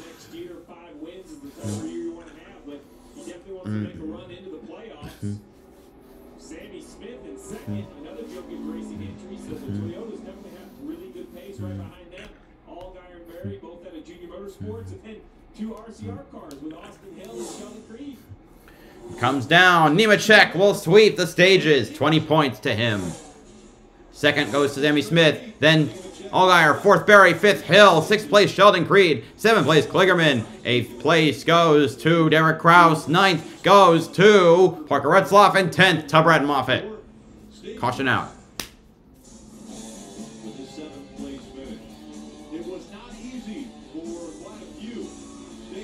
With Kligerman's 4 stage points, the gap is +6 to him over Herbst. But as Herbst is still 2 down, this is not a problem. CJ McLaughlin will get the free pass. Around here, we like to keep things simple and honest. Sure do. That's why at Progressive we show you rates from other companies, even if they're lower than ours, so you can choose what's best for your family. Comparing rates used to be a hard day's work, but not with AutoQuote Explorer. You need help again? No. So join us and taste why Progressive is the name people trust. Sorry, are we talking about apples now or insurance? Why is that funny?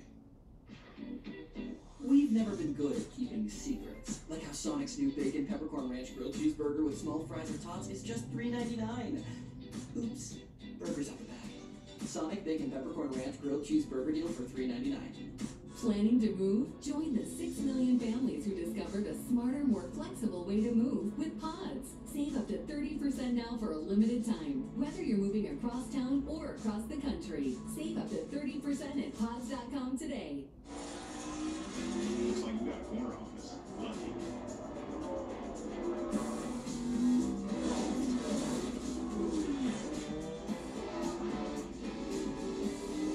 We are something greater. At PNC Bank, you can find us in big cities and small towns across the U.S., where our focus is to always support the people who live and work there, because you call these communities home, and we do too. PNC Bank. You need to get your windshield fixed? SafeLight makes it easy. You can schedule it in just a few clicks, and we'll come to you with a replacement you can trust. It's great. That service on your team. All right. Schedule now. SafeLight repair, SafeLight replace.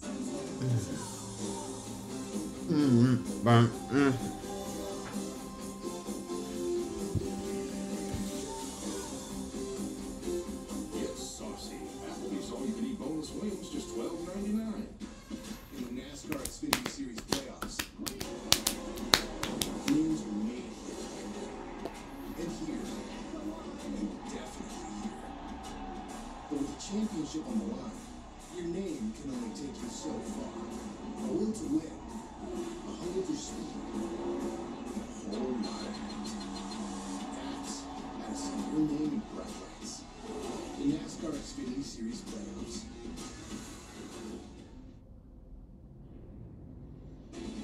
Getting ready for pit stops after stage 2 is complete. You're watching the NASCAR Xfinity Series Kansas Lottery 300.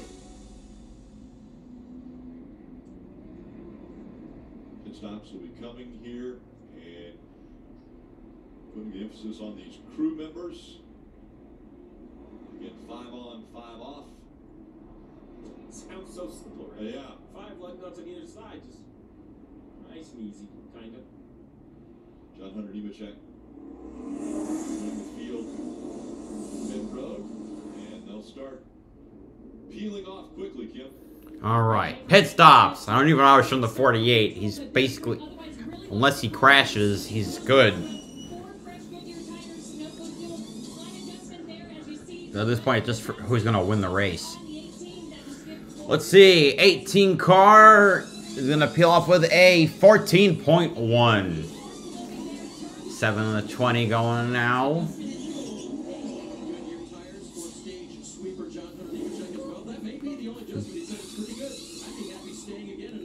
7 with a 14 flat. And Nemechek with a 13.7. Lost some spots though. Nemechek, Sammy Smith, Austin L. Creed, Allgaier, Kraus, Berry, Kligerman, Retzloff, Gralla.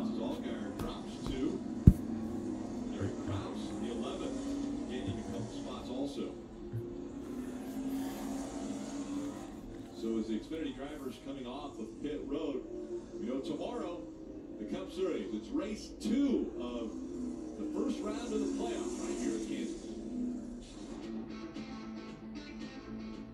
Here comes Jenny Hamlin, six side by side. Larson crosses below again. Will Hamlin gets into Larson. Larson's in the fence. Hamlin will make the move. Larson will regroup. Denny Hamlin takes the lead. Checkered flag in the air. Denny Hamlin will win the Advent Health 400 at Kansas Speedway.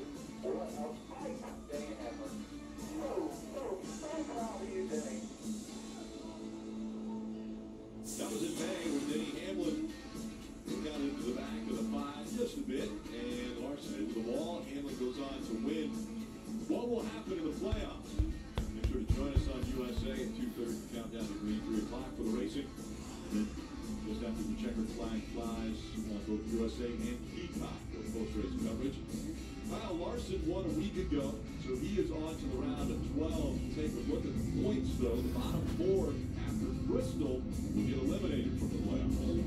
That's great battle. A little bit of news. William Byron and Clarksville here in practice, and we were told that that was an unapproved adjustment, but NASCAR has since it met with the team and determined it was not an unapproved adjustment. Oh! Because it wasn't a team problem, it was a park problem. So they will keep their starting position. I know in the past, Steve, they deemed things safety. Like, for sometimes they would see something with a crack in the safety. Is that not the case? I don't think this is a safety issue. I think this is basically a part provided that their only option that they have to run. So I think they're saying, hey, the team couldn't do anything about it. They don't want to penalize it. But as you see in the standings back here in the Xfinity Series, a new leader, the 9 of Jones, we saw him spin. They had to come down and do some damage. So he rode around a couple seconds off the pace on purpose to save tires. So he's on a little older tire, but he's now the leader of the race. Riley Herbst taking the wave around. Why does that matter? Well, Oh, now he's 1 lap down. now if we see a yellow, he can get back on the lead lap. So a lot of the storylines around the playoff field in Xfinity, you would think would start to clear up, and here we are through 2 stages, and I'm not sure they're really any clearer. A little bit of a close call on pit road for Parker Kligerman. There's Rouse. He leaves his pit stall and comes right. Oh! And he has to run on the grass. I think Clifford Faulkner made a great decision right there. He heard him lift. He's like, hey, I got to avoid this incident. I cannot afford contact. Parker's done a great job today on restart, driving this race car. He's got points in every stage, but that was a great decision to give that. But what Kligerman needs is the rest of this race to run caution free, which is not likely to happen because this has been chaos. Restarts, you know, there's going to be pretty intense restarts in this final stage. 3 and 4 and maybe 5 wide as this racetrack is, and a lot happening, a lot of contact. Trying to get through that clean, but also maintain or gain some ground. Understand your surroundings. We just saw it right there with Parker Kligerman. Understand the situation you're in and react accordingly. That's going to be the difference between making these playoffs and not. And the leaders all have 2 sets of fresh tires. You only really need to pit once if it goes green, but if there are yellows, win. Rick, win is the magic yellow flag stop to put on those extra set of tires. That can determine the winner. So we know with 105 to go, it's going to be 104 when we get the restart. They will have to come to pit road one more time. And I'm really fascinated to see how fast this 9 car is. Like I said, he definitely has some laps on his tires, so he probably won't be able to hold up a fight to the 20 and the 18 and the 21. But how far does he fall? If he can cycle somewhere inside the top 10, that would reset really the day for the 9 who was spinning through the grass just a little while ago. Brandon Jones on the outside. All right, here we go. Winner stage 1 and 2 on the inside. Stage 3 underway. Nemechek gets a much better jump than Brandon Jones. Brandon Jones shoved to the outside. Probably not going to survive out there. Way wide he goes. Car's going to steamroll right past him. 21 to second place. 3 by 3 wide for 3rd and 6th. Oh, contact between the 2 and the 18. And Allgaier's around. And so is the 9. And so is the 18. Son of a bitch. And that's the caution that Riley Herbst needed. That's going to put Oh, him back in the lead lap. Unbelievable. God damn it. Well, this is going to be wacky. Great work by the 98, making the best of the situation. Damage on a restart earlier, nothing they could do. Gavin Restivo, the engineers on Damn, the 7 is... the opposite for the 7. Pole sitter, great speed, gets caught up in a wreck. The 18 of Sammy Smith, tons of damage. Yeah, this team talked about needing to avoid these bad finishes, these incidences. That's the 7th straight race with an accident for Sammy Smith. What? 7? Figure out how this happened. Now back straight away. And 18 just kind of jumps out of the throttle there, a 3 wide situation. So coming off turn 2 right here, they get 3 wide. 18 in the middle, 7 on the outside.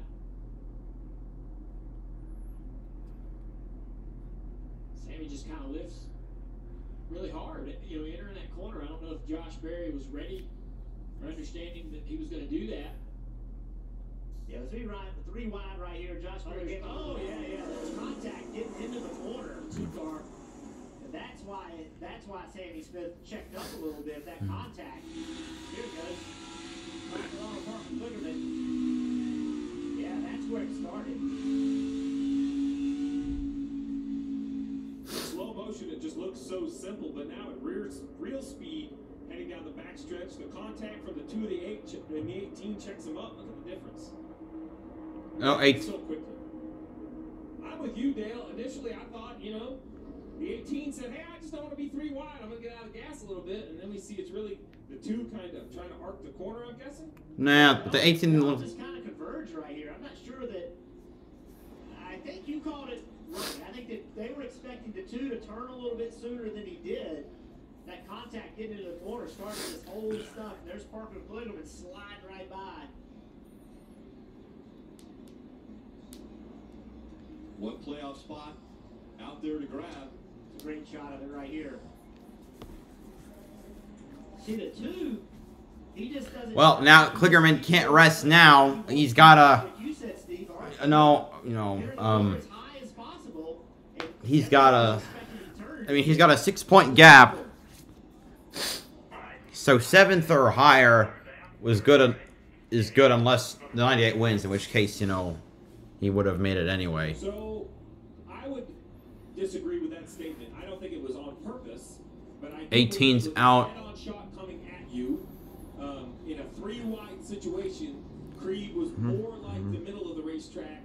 You know what I mean, Jeff? Like he's turning in like he's going to run the middle, or at least a groove off the bottom. And 3 wide, I think the other 2 expected him to run the bottom. I don't think, you know, it's an egregious mistake, but the other 2 definitely clearly thought he was turning lower. Yeah, I agree with that. Working on the back of the 7. Dave, coming to you again.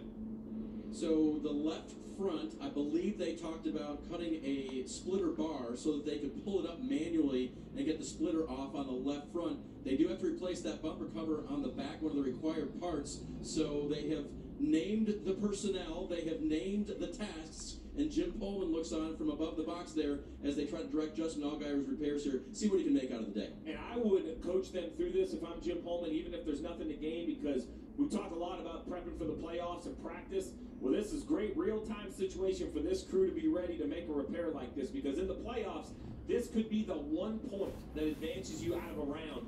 Why do they have to have a bumper cover? It's not for safety. The metal bumper is still there if you ever get rear-ended. The issue is, when you take that rear bumper off, as crazy as this sounds, that is way better aerodynamically. Like, way, way, way better. So, there was a time, hard to believe, the crew chiefs didn't secure them as well as they should. And they kind of blew off on their own. Sure they did. NASCAR has now said, hey, at these big high-speed trails, don't play any games because you're going to have to put it back on. So they'll work on that for Allgaier. I expect the 98 probably will come down pit road when he's allowed. I think he's going to be rewarded the free pass. So he's waiting to drive past the pace car. So he has to actually unlap himself and then come to pit road. There they gave him the sign to unlap himself. And he has damage on the right front. So, okay, the 7 was putting a bumper on. You're allowed to put a new part on because it's required. The 98 has to repair that right front fender, but they can't put like new fenders on because it's not a required part. Well, according to my timing, Riley Hurts is still listed a lap down. Yeah, that's right. Got a piece of that incident between Sheldon Creed and Sammy Smith, as well as others. Just can't catch a break. Doesn't look like devastating damage. We'll get back on the race car, but definitely likely takes him out of the shot at winning this race as much as he needed to get into the playoffs. And he's running out of the tires quickly on the 9 car. Just put you so far behind. So now the 98 will have the opportunity to pit.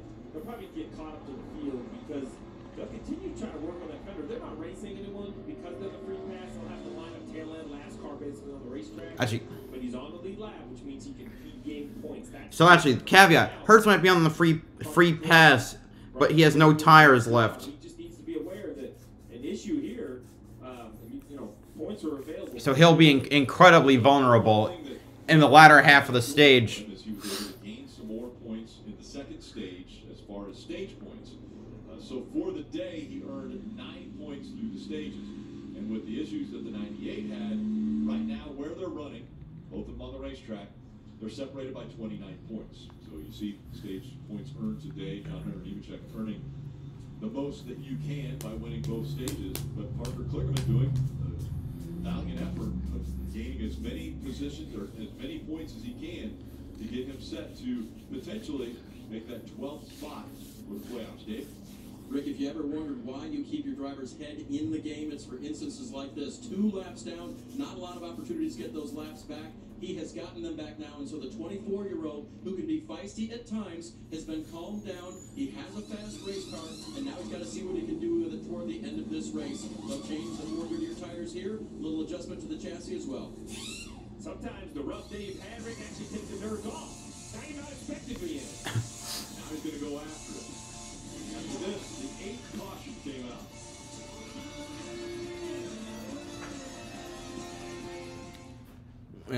Yeah, I want to hear that again. That was nice. That was a nice guitar sound.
"98 laps to go. 98 laps to go."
We're on a restart.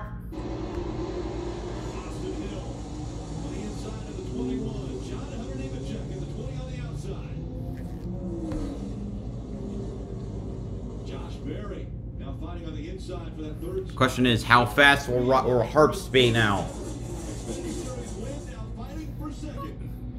Creed up to second position. Come on, man. Come on. There's still 97 to go for the race, Rick. I know it's 2 stages, but this last stage, very long. Sheldon Reed up to second now. And look at Parker Kligerman in the 48, fighting for the top 5.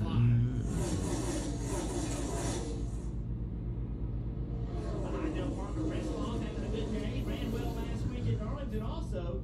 Restart under review. There was a car on the inside that got out a little early.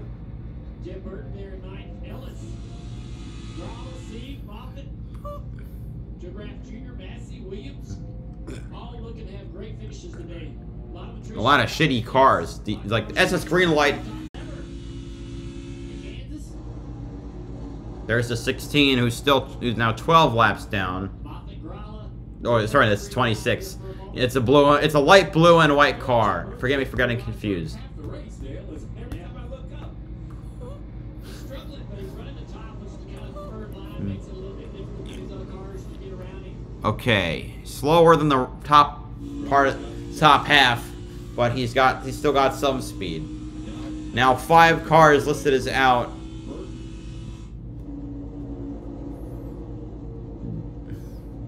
Here comes the 8 of Josh Berry. Will he be able to slide up? No, he's not going to be able to clear the 2 of Creed. Trying to slow him down a little bit down the back straight with his side draft, can't do it. A little bit lower, just a little offset to the left to keep some air on the nose, and then back to Pro Shop Chevrolet. Back alongside Creed, side to side down front straightaway. Now he's got a left on down. Kligerman running now P5.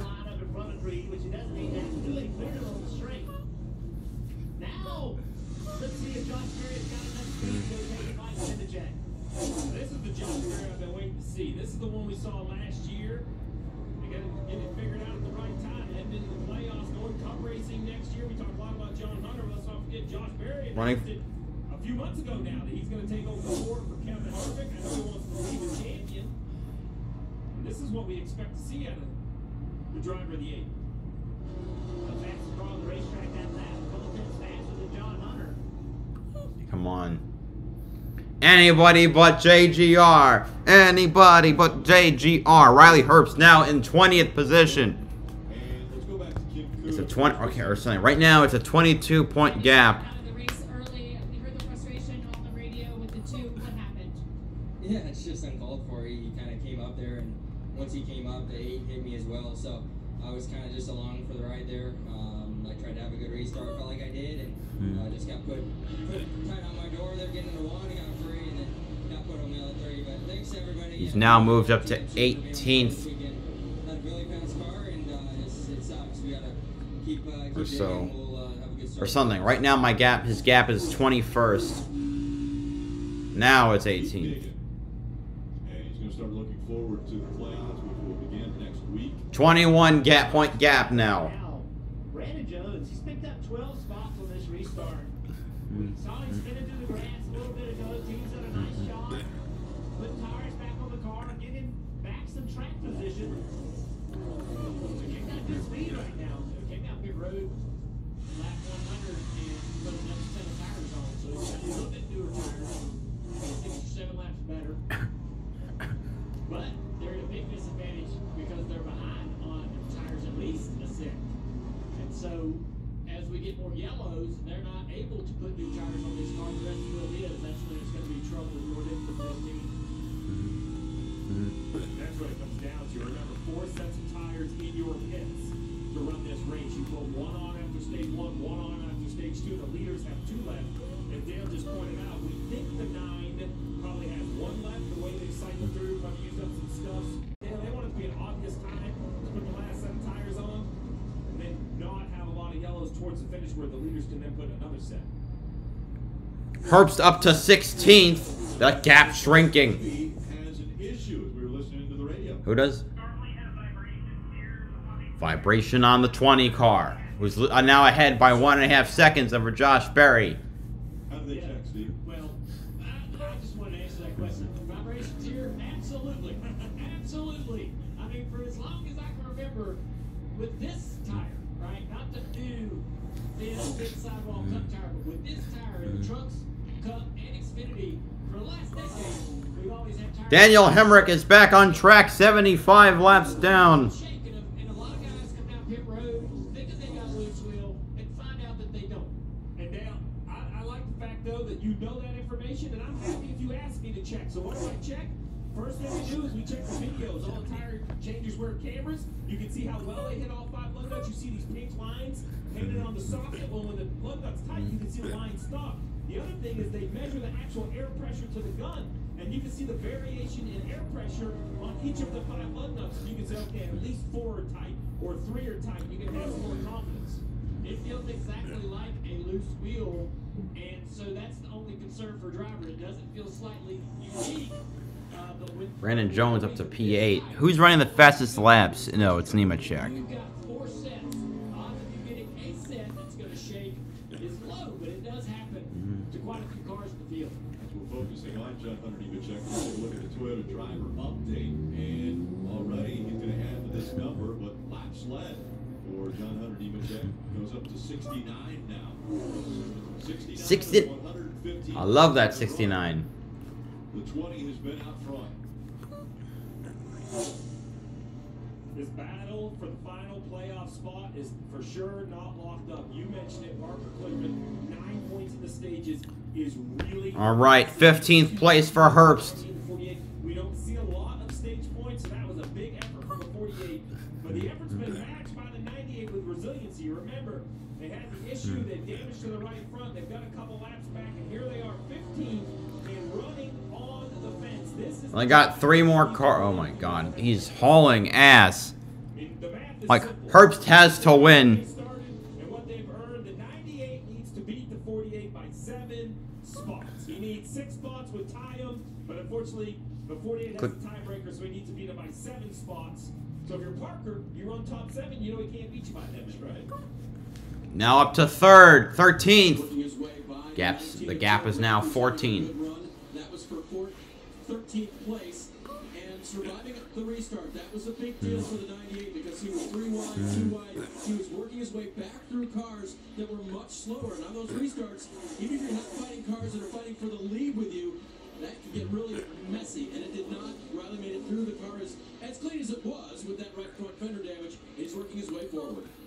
The key for Riley here is to get as many spots as he can, and then have a restart, have a good pit stop, and then force Parker Kligerman and that team to have to press.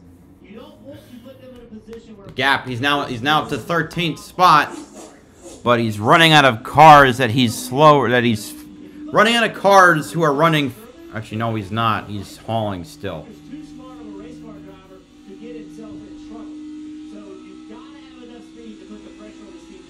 He's up to 12th now. The gap's 13 points. So again, we focused a lot on the 48 and 98. Let's talk about a few names maybe that we don't talk about much. And I'm going to start with Derek Kraus, who's running in the 6th position. You know, he, like a lot of other drivers, began his racing career in go-karts. Bandoleros winning the GSR Kartway Championship back in 2012 and 13. This is just his 5th start in the Xfinity Series this year. And he's P6. His best was back at Martinsville, where he finished 8th, so running well in the top 6 here. Right, another driver having a very great run, the 31 of Parker Rutzlaff. He drives for Jordan Anderson Racing. His best mile and a half finish so far was a 6th at Charlotte. He's currently running, well, he was 7th, now 8th, as the 9 of Jones has got past him. This 20-year-old, I think, has a ton of potential upside. When you talk about the team owner, he's super excited to have him in the car, working really hard to get him re-signed for next year. Yeah, Brandon Jones in that bright yellow car, a move over to Junior Motorsports this year. A lot of anticipation and excitement. It just hasn't worked out for them. They haven't caught any breaks at all. When they had speed, they got in wrecks. Most of them not up there doing. I know they want to get this win and move themselves into playoffs, but if they can't, they can use the rest of this year to build for next year. As well as the 26 car finished 13th at Kansas 2020 in his only start here. He's got a new sponsor this year, this Island Lager. Been big to support Kaz this year and give him an opportunity to have 4 starts in this series, and he's making the most of it. The young team that he races for, he's trying his hardest over the last several years to find a full-time ride. Finally, some good equipment. Since 2017. Great run in here today. Just behind him, the highest running Ford right now is Brett Moffitt. in the 10th position. Herbst moved into 11th now. Xfinity Series of 6th here at Kansas. Oh my God. His biggest accolades have come back in 2018 when he was a Truck Series champion. So has made the move to the Xfinity Series running full-time here. Well, right behind Brett Moffitt is the 98 of Herbst. We have documented. My God, it's like he's got a rocket in that car. Let's take a little closer look at the driver himself, right? The 24-year-old out of Las Vegas. He has spent quite a bit of time in Xfinity Series. 12. The gap is 12 points. I believe that's why when we talk about playoffs, he keeps saying, "I want to win." Still looking for his first career win. This may not be a winning performance today, but if he can drive back up and make his way into the playoffs, it's going to feel like that. Maybe the momentum he needs to carry on into the playoffs. And Steve, as we talk about the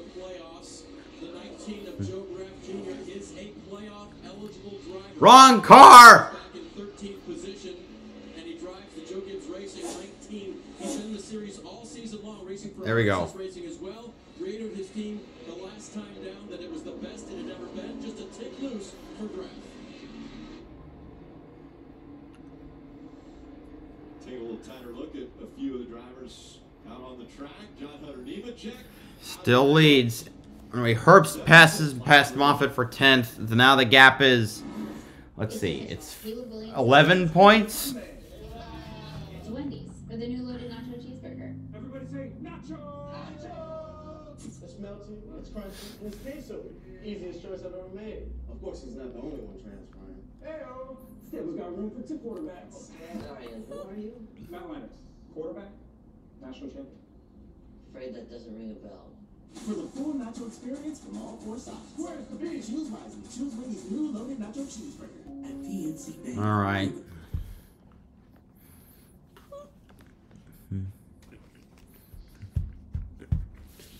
Right now, what's saving Parker? Herbst is not faster than the leaders.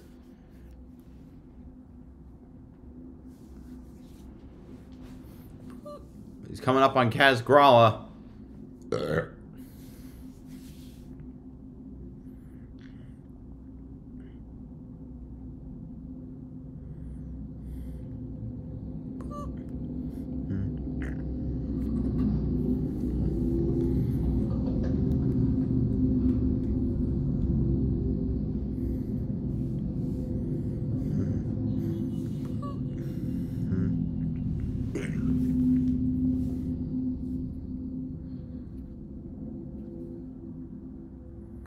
I think I said that. I think Herbst had no more tires left. I want to verify.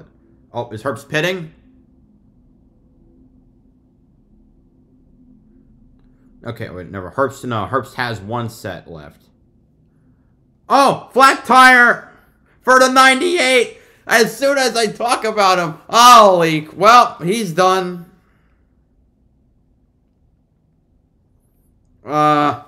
Yeah, well, he was mounting a comeback, trying to mount a comeback. That got stymied real quick.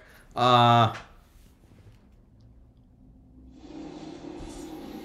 problems for Riley Herbst at Kansas Speedway. The makeshift fender that is the right front had come apart. He had to come to pit road before it got worse. He's waiting now to see if there's any damage from that. Everything there flapping around. The crew going back in there, making sure he can get. Well, now Kligerman can rest easy again.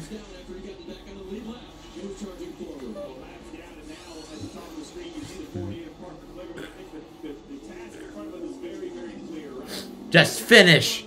Somewhere inside the top 10 or 15 will probably do what you need to do, assuming we don't have that winner. And the 9 of Jones is up to 7th with a ton of pace. I know he's behind a set of tires, but if you're the 48, the best thing you can do is be faster than the 9 and try to hold him up, not let him just clear through as he's driving up through the field. He's a ways behind Kligerman. He's a position behind. He's 2 positions behind him, and 7 seconds and 6.7 seconds. He's not faster than Nemechek though.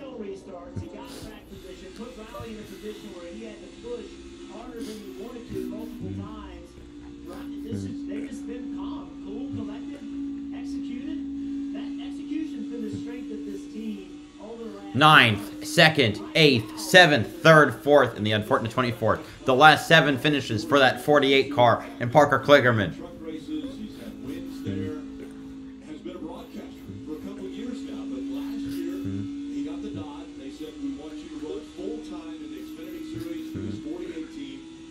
He said, I'm going to do it. I'm running full-time, but I will still work on Sundays on broadcasting. The other thing I think this 48 team did that was really wise is they were able to put together their deal for next year in the middle of this battle. And I know people are, hey, what does next year matter? Well, anyone when you have career concerns, job concerns, that have to be distracting. Race car drivers, most of them in this series are year to year. The fact that Parker knew he was coming back, I think really allowed him to focus on this task at hand. So that was well done by everyone really at the Nemechek with a 6-second lead, by the way. If you see the way he's handling that car, handling really well. Not a lot of movement necessary through the turns. or on the straightaway, you can just keep it. You know, just cruise control almost. It's better than what they've shown at the other ovals throughout the year. We look at Parker as kind of the road course guy. But the ovals, they've been sort of backside the top 10, 11, 12, places like that, working hard just to run in those positions. Today, though, you talk about this brand new car. They brought real speed to this race. I know we've had some attrition, some cars fall out, but Parker was running 5th, 6th place from the very beginning of this race. It's real speed in this car going forward into the playoffs. The only thing he did wrong all day was this right here. He just didn't get it in third gear. Contact from behind. Even though it was a little bit of a mistake, he still got the game because Riley Herbst is behind him. The contact. Pow. Riley Herbst tried to go inside. Got right front fender damage. Riley saw an opening and went for it. And just got a little too aggressive there. And that started the downhill spiral. Now the concern or the challenge is 66 to go. Just said is real. Riley Herbst is 29th, 2 laps down, but there's still 66 to go in this race. We've seen flat tires. We watched Cole Custer hit a tire cartridge in turn 1, right? The 48 does get this thing to the finish line. Now, he could be a little bit, you know, I say put the mittens on, right? He could be a little bit more cautious around people, not take undue risk, but it's still auto racing. We've seen crazier things happen. Restarts, right? We've seen wrecks right after restarts. We've seen contact. We've seen all sorts of things. And you're still exposed to that danger. Hey, you know what else knows about Patrick Donahue. He's been racing a long time. Long-time crew member of Jeff Gordon's team back in the 90s. Ooh. He has seen it all. He's seen the ups, the downs, the good, the bad. And he is fiery, and I like it. And you can say he is crew chiefing until the checkered flag. He is assuming nothing is all set. I think he wants Parker off that wall. 15 cars in the lead lap now. Arms in the air, and like, what's he doing? What's happening? Just let him do his thing. He's earned. Parker's earned it. Nemechek on the lap. Mason Massey, who's driving in 15th. Caution! It's Raja Karuth. Spins into the grass, and the caution comes out. Rick's got a little bit of help over there in the middle of turns 3 and 4. Steve, this is too early. Connor Mosack will get, or I don't know, Mason Massey did not get lapped yet, so. 63 to go. We think they can run 55 to 60, but everybody's going to have to hit at this point. He said, I didn't hear the name, but I thought I heard him say someone spun him out. Yeah, we have some evidence. Let's take a look at it. Stat. It's like a 53 car. Matt Mills. Mills gets into the left rear quarter panel, very light touch. So enough to turn the 45 around down the straight away on pit road. Running for position 19. Nice job, Steve. Yeah, that's what you got to do when you car. Grass pouring into the car. Slam on the brakes and slide into the wall. So he stands in the throttle, drives it down the racetrack, push it, try to steer the car or drive the car away from the wall. And Raja was trying to work his way up, trying to match last night, 12th at the truck race. He had a good run last week at Darlington in this car as well. Tough little racetrack. He came home in the top 20. Setback in practice earlier today. He spun in practice and missed a lot of it because you couldn't put another set of tires on. That spin came out of turn 4 in practice earlier today, but this one, a little bit of help there, Raja. The 21-year-old out of Washington, D.C. Wait, the widest thing, what Wikipedia page says Atlanta, Georgia. Shit. Do I gotta fix that? The other thing that's helping Parker, Jeff, you mentioned restarts. Well, there's 15 cars in the lead lap at long green flag runs. So now, now is that tough decision. When do you stop racing and just start checking the box at the task at hand? I think Brandon Jones in 7th is not allowing you to just check the box. I think he's going to force you to continue to race, trying to be offensive. The 98, unfortunately, continues to have issues with the damage repair, Dave. But Steve, part of the problem on that run for the 98 of Herbst was how John Hunter Nemechek was mowing down the field. He lapped all the way up through 16th. So Riley's laps down situation are not one lap down with those guys. He's 2 laps down. So he's got that problem going on. Still trying to get the right front suspension correct so that right front doesn't tear out again. Back to your point about when is it? Is it too early? Well, pit road being closed tells everyone we're at 61 to go now. Pit's going to open at 60. We hear 55 to 60. Even if you're a 55 car with some caution laps, and this is a track I think you can save a little gas, that I think everyone can confidently come in and put tires on. You know, we have to get an update after this pit stop to see how many the 9 has left. I was waiting to see, are those stickers on the wall for the 9 car? That would answer the question. There's stickers for all these guys for sure.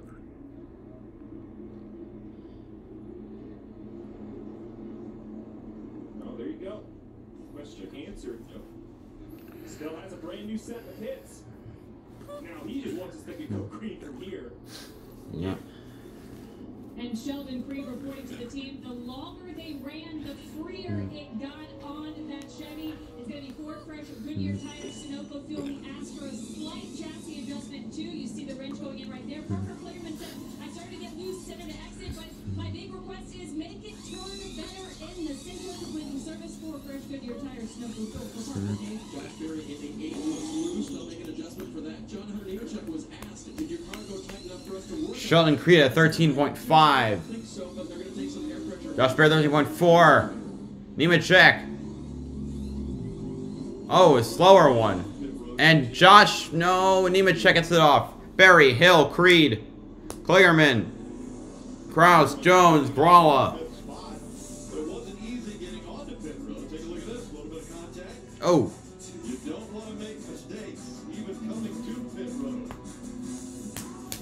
The race off. John Hunter Nemechek grabs that top spot again. I watched my first race yesterday. You're on the team, kid. It's orientation day. Hey, new guy. Let's get you up to speed.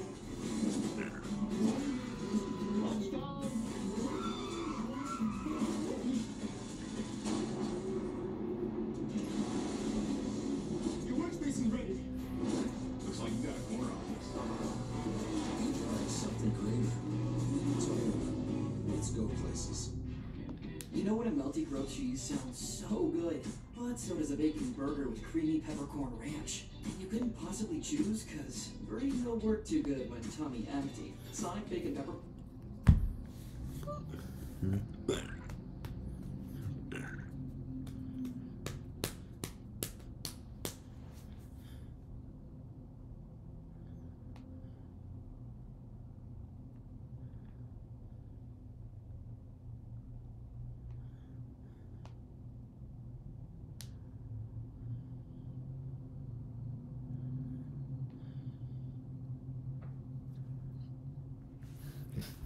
Oh, geez, this Progressive commercial. Cracked windshield on your...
Come on, just waiting for it to come back.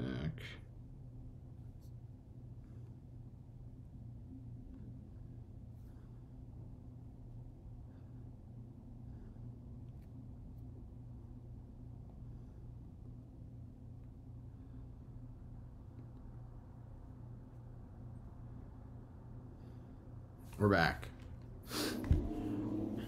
Oh, Ryan Sieg has stopped. He stopped on the backstretch.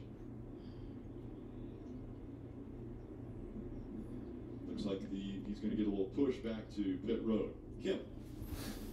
And Brandon Jones has caught no breaks today. We saw him spin early. These after tell me first he wasn't condition speeding. was plaguing him. Then he got caught up in the Sheldon Creed Sammy Smith incident. Well, despite that, he still finds himself in the top 8 running in the closing laps of today's race. The report before that stopped loose everywhere. You saw the sticker tires go on. Those are, in fact, his last set of sticker tires. As we look to this restart, he said for him, it's not necessarily the launch, it's what he does with the first lap after the restart. Dave. Kim, what a crazy day for the regular season championship leader coming into this. Austin Hill in the 21. John Hunter Nemechek has swept the stages, and he has closed the gap. It's only 7 points now as they run. Justin Allgaier having his troubles. He may be out of it where he is 1 lap down at this point. It's been quiet, but it's been better. He was so loose in practice this morning. They've tightened the car up, and now Austin Hill is right there, starting on the outside of row 2 for this restart, Rick. 7 points, 7 positions. Austin Hills falls back at all. John Hunter Nemechek right there on the front row, looking for another win on the season. And Parker Kligerman, as far as the final spot. All right, here we go. Green. Oh, 8. Twitchy on the restart. The 2 being hyper aggressive as per usual. Nemechek scooting away. 17 cars on the lead lap. Losing second to Austin Hill in the 21. Good battle side by side down the back straightaway, side draft. Barry trying to clear the 21. Has been good, but Barry misses. Not able to get there.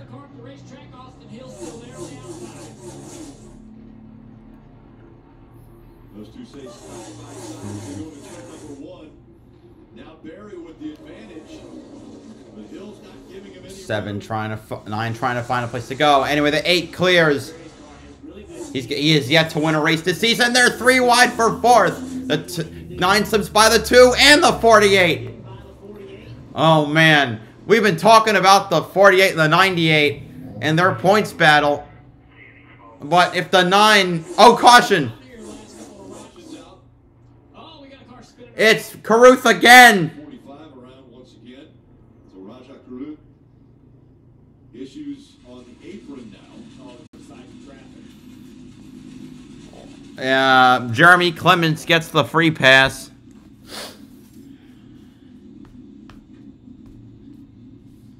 Frustrating day for Rajah. I bet. 3rd spin on the day. 3rd? I missed the first one. What's going on here? Can't really tell where he's at. Oh, he gets turned. By... Thought he might have been clear. Comes up the racetrack, not clear. Can't tell which car got into him. Gonna try to get it behind that 53. Not room there. 10th caution of the day has come out at Kansas. On this, the last race of the regular season. It was a red car, that's all I know.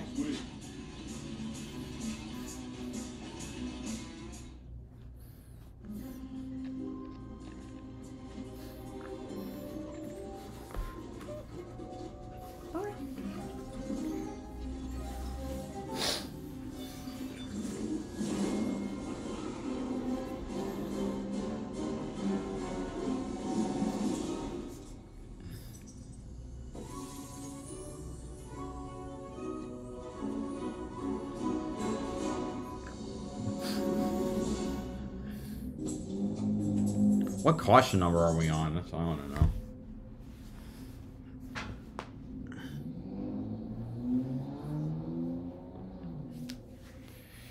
Now we wait and wait and wait and wait and wait.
We're back.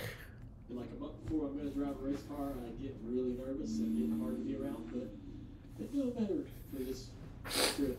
At least, You're not nervous about qualifying again, are you? Because I know last time you were so nervous about qualifying. Yes.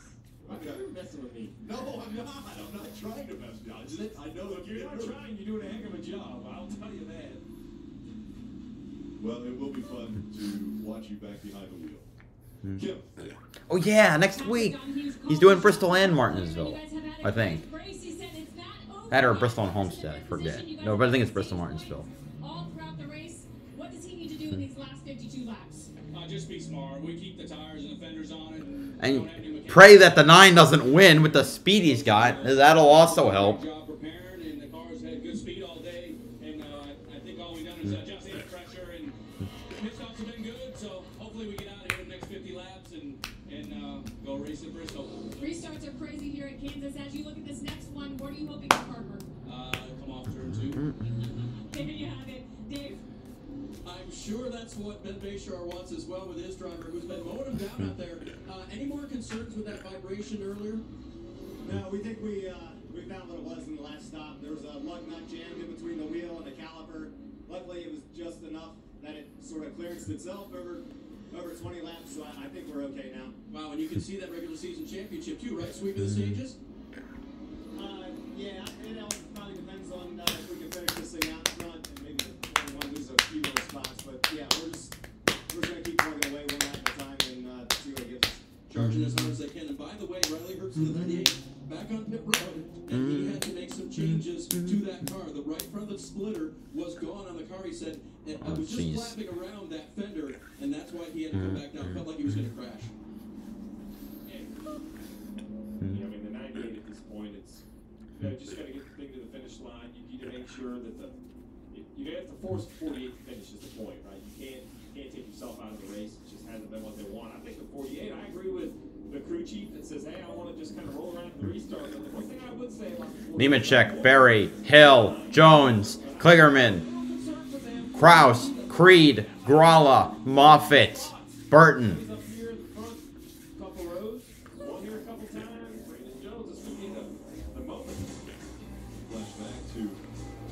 First win. He was at the 19 at the time, and back in 2019, Jones got win number 1 here at Kansas. Snooker to win on the final restart in 2020. No, he's good. That was his 3rd career win. Get to victory lane, and he'll do it today to win his way into the playoffs. One thing I don't love is they're in the bottom groove. You know, that bottom groove, it's harder to make gains on that bottom groove. That top is a preferred line. Often in turn 1, you got a lot of room. The bottom, you don't have a lot of room, and there's less grip, and you're efficient, efficiency aero-wise, because the cars on the outside are taking away some of that side force. So the first car on the inside is not in such a bad spot, but everyone behind him, the further back you go, the 11, 26, 27, those guys got to get pretty creative to make that bottom work. All right, here we go. Pace car will pull off again. I have lost count of how many cautions we've had. Here we go.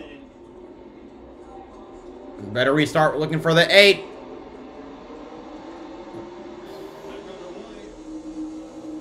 Not great for the 9, though. Oh. A little bit of bumping there from the 8 and 21. 820 side by side. 20 got the high line, though. That'll help him out. Ooh, 20 and 48 side by, no, 9 and 48 side by side.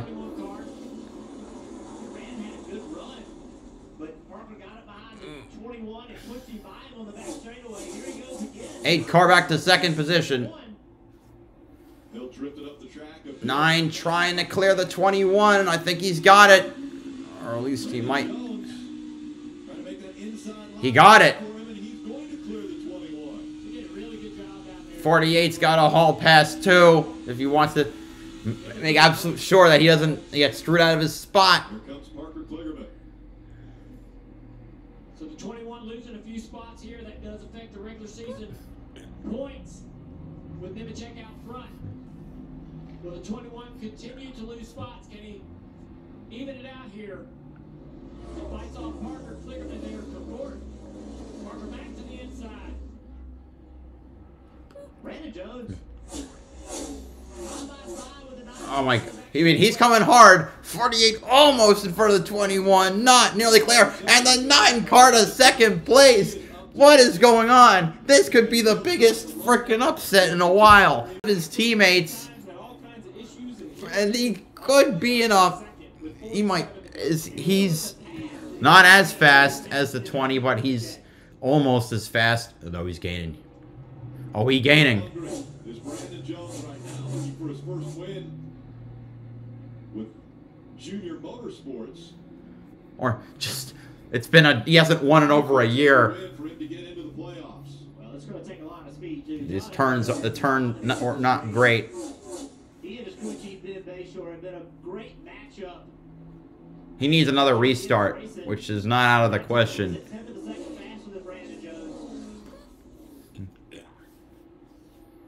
And when we talked to Brandon Jones during our countdown to Green Show, he said that it's a lot less stressful this race because there's only one scenario, and that is win when you're in that situation. Yeah, and unfortunately the 20 is just way too fast for him. Just one thing, and that's to get to victory lane. He's got to find the speed, though. Nemechek's been out front most of this race. One thing of note, Jones does not have any sticker tires left, so if we see a caution, the best set of scuffs they had is 30-lap scuffs. We'll see how That ain't gonna cut it.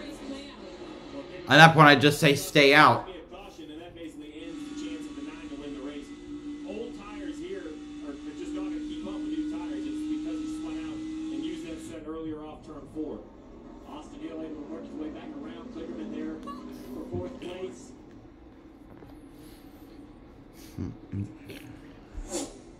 '21 car struggled a little bit on that restart, but it seems like the pace is back, and he's going to try to race and run down the Ada Berry right there in front of him.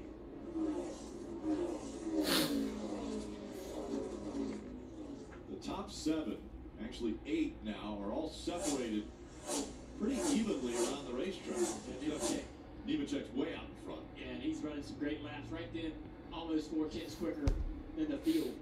27 car Jim Burton had problems off turn 2. They had to check up big time, and all of these cars coming from behind at a high rate of speed.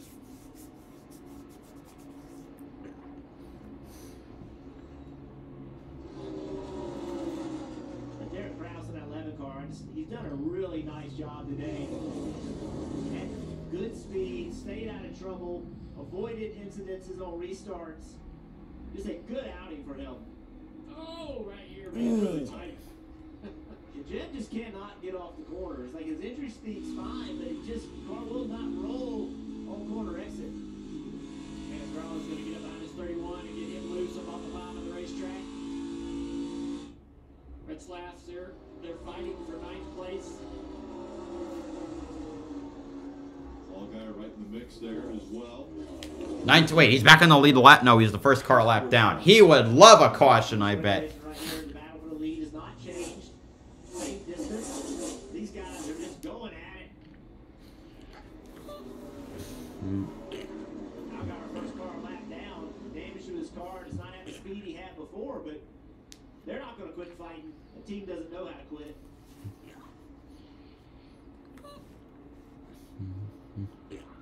See Burton coming down on Allgaier.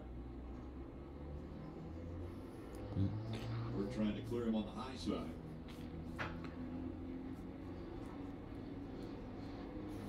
Austin Hill has closed the gap to Josh Berry in 3rd as we're watching the battle between Kligerman and Moffitt warming up a little bit. And bottom of the screen is the 21 and the 8. Here's Berry running the top of the racetrack. Austin Hill's raining down. Now he has to figure out how to get around this 8 car. Going to be tough to do on the bottom of the racetrack, but this is the line he's been running. Into the racetrack, line, then turning down on corner exit, making up a lot of ground on corner exit, running that lower line. Carling separating the 2. See that line right there? He does a good job of being able to get off the corner that way. The 8 allows the 21 to side draft and then make the pass. Now Austin Hill up in the 3rd. He's got a ways to to go to catch Jones. Behind him, see this great shot right here. You can see Brett Moffitt in a battle with Parker Kligerman. No, we can't. There we go. Well, it's not a battle yet. He's got a ways to catch up. Top 10s in the last 3 races here. Won a truck race back in 2020. So all That was getting into the final 4.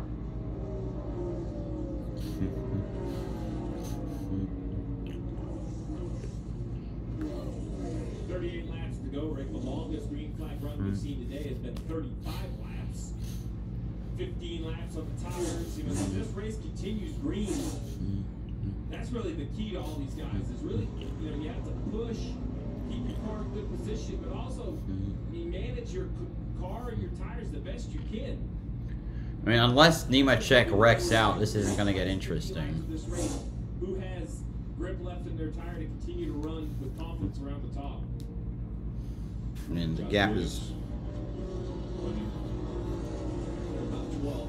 Joe Kraft Jr. and Williams fighting for spots. Josh Williams got his best ever experience finish here. And he's 6th in 2020. I've got to talk to dinner. Not a lot happening right now, unfortunately. He yelled at us that he thought we should buy his dinner. We thought he should buy them. We want to go through the field. Start with Dave at the 20. Yeah, but let's look ahead just a little bit. What to expect coming up starting at Bristol next week, and I think you can expect this car and this driver to be very good. He's shown his dominance here today. 5 wins on the season, and even a little bit of luck. You heard his crew chief explain how that vibration could have been much worse if it was a fraction of an inch different, and it was not. As for the 21 of Austin Hill, this car, this driver, have been strong, have been dominant. This was not their weekend. They were poring over data this morning when I went to talk to crew chief Andy Street, trying to figure out how to make this car better. Bristol should be a better week for them to get started with. They've got 4 wins on the weekend. Josh Berry, will he come around? Still looking for a win this season, and got good lately, but this weekend has brought the car around. The car was not great, but they have adjusted on this car and gotten to where it is better. Kim. Parker Kligerman currently running in the 5th position, and as it stands, he has that final playoff slot plus 29. But in addition to finding that playoff spot, one thing they wanted to work on this weekend, and Parker's talked about it all week, is stage points. That's been their weak point throughout the entire season. In fact, he told me and Steve Letarte earlier this week that they are the kings of 11th place finishes in the season. They knew that had to change here today. Mission accomplished. They got points in both stages, and in fact, overall have had speed all weekend. That is a bright spot as they prepare for Parker's first playoff run. Then we have Sheldon Creed running in the 7th position. 4 straight top 10s for Sheldon Creed, and I asked crew chief Jeff Stankiewicz what's been the reason for that, because we saw a little bit of a slump during the summer for this team. And Jeff said, yes, we had a slump, but we're now back on track, and a lot of that has to do with Sheldon changing his approach, trying his best not to put himself in compromising situations. They know that's what they have to do to advance in the playoffs, is be smart. So that's what they were hoping here today. Sheldon Creed, Dave, running in the 7th position.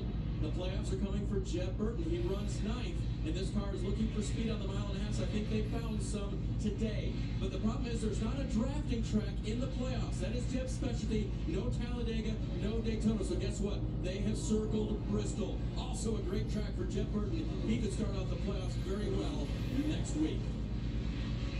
Next car on the track, next car in the playoffs, Justin Allgaier. 19th, a lap down.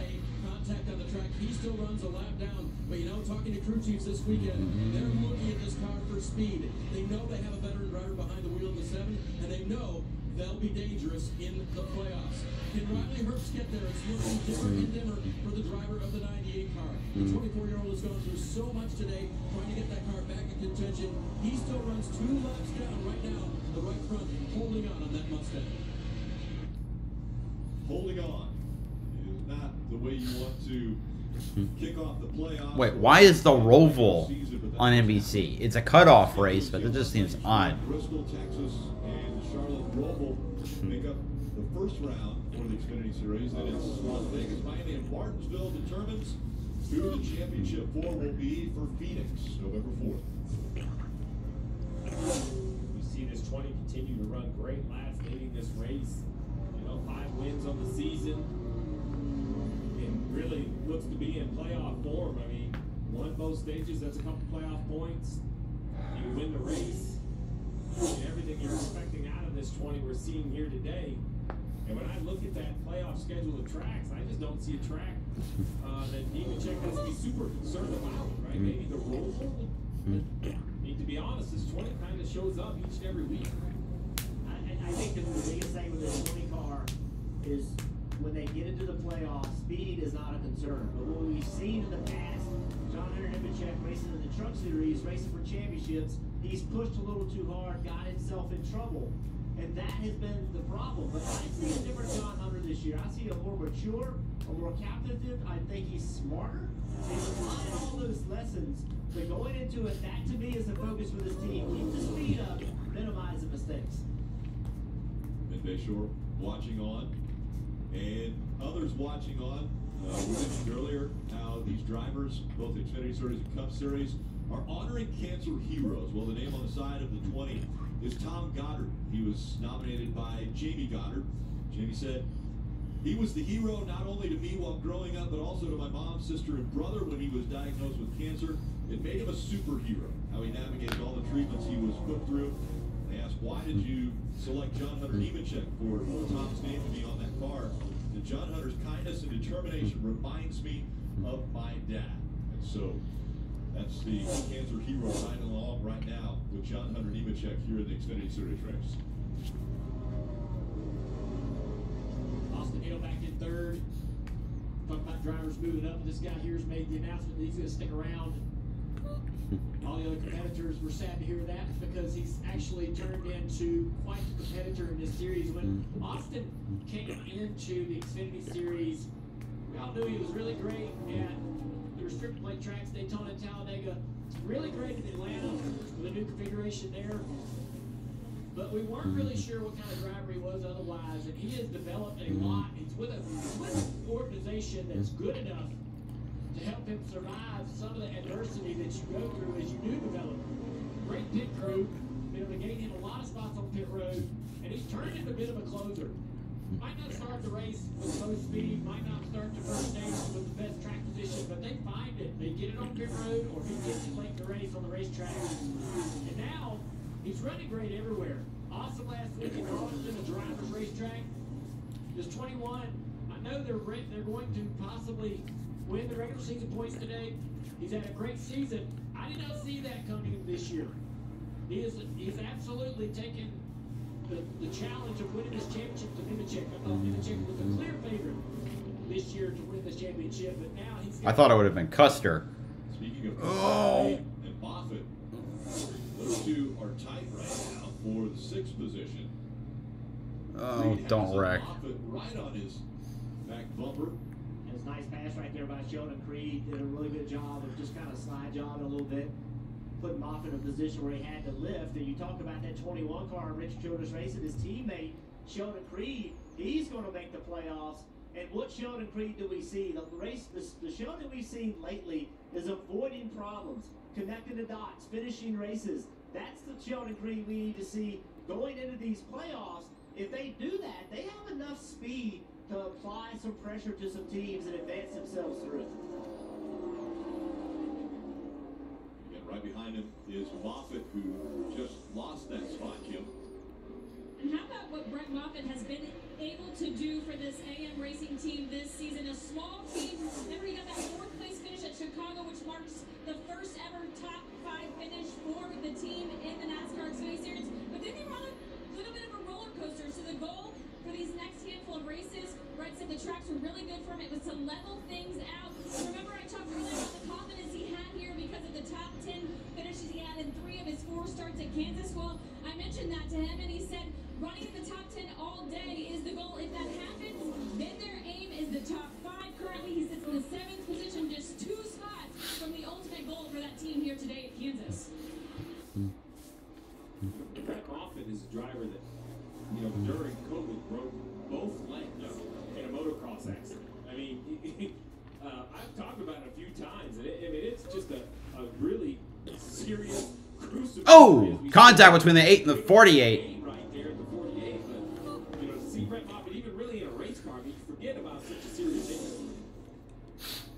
Okay. Parker. I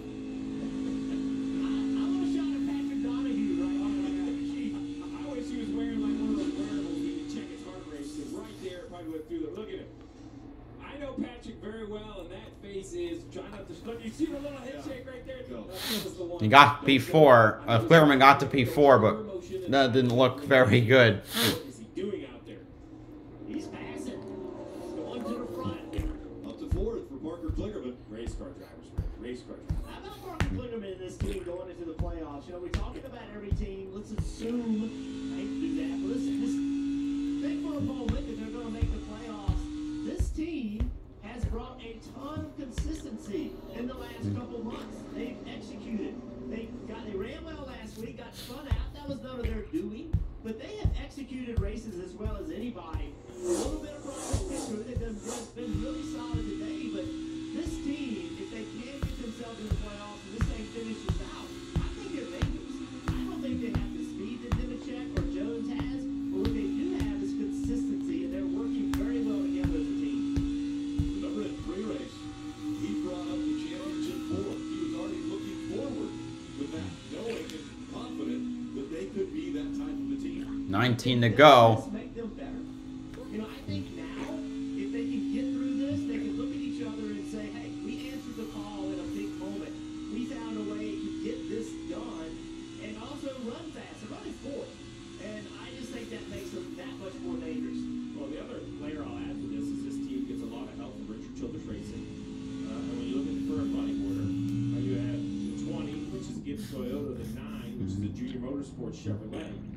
And then you have Austin Hill out of the RCR camp, and then Kligerman. So I say that because he's outrunning the 2 of Creed, which is a house car for RCR.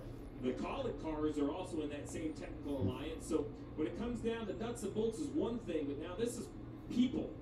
And the human element in the 48 is finding a way to outrun those that have reasonably the same equipment. Yep.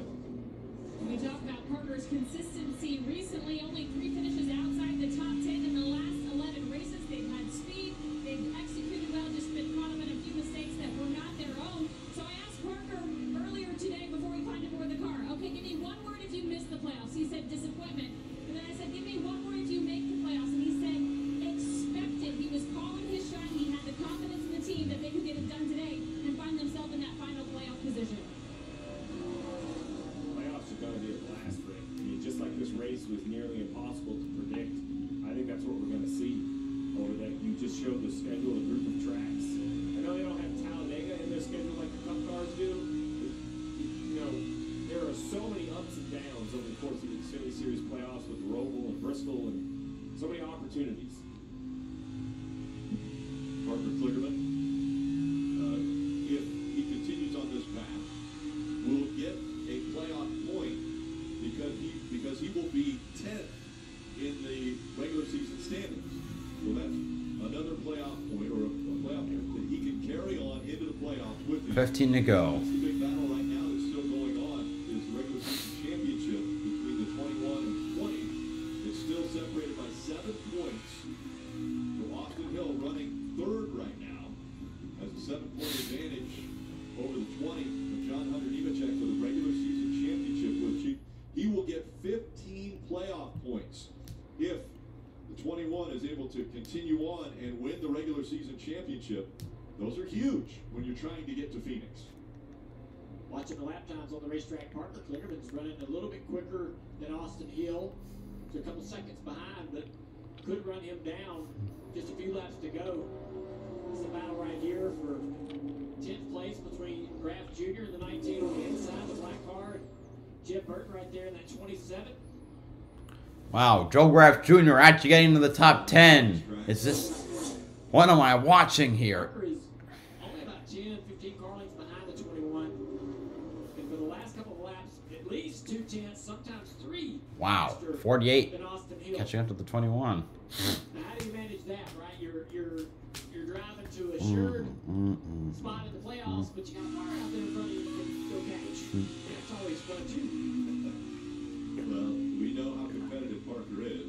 I'm sure he's going to try to reel him in. Austin Hill again just in front of Parker Kligerman, Dave. And Rick, he was being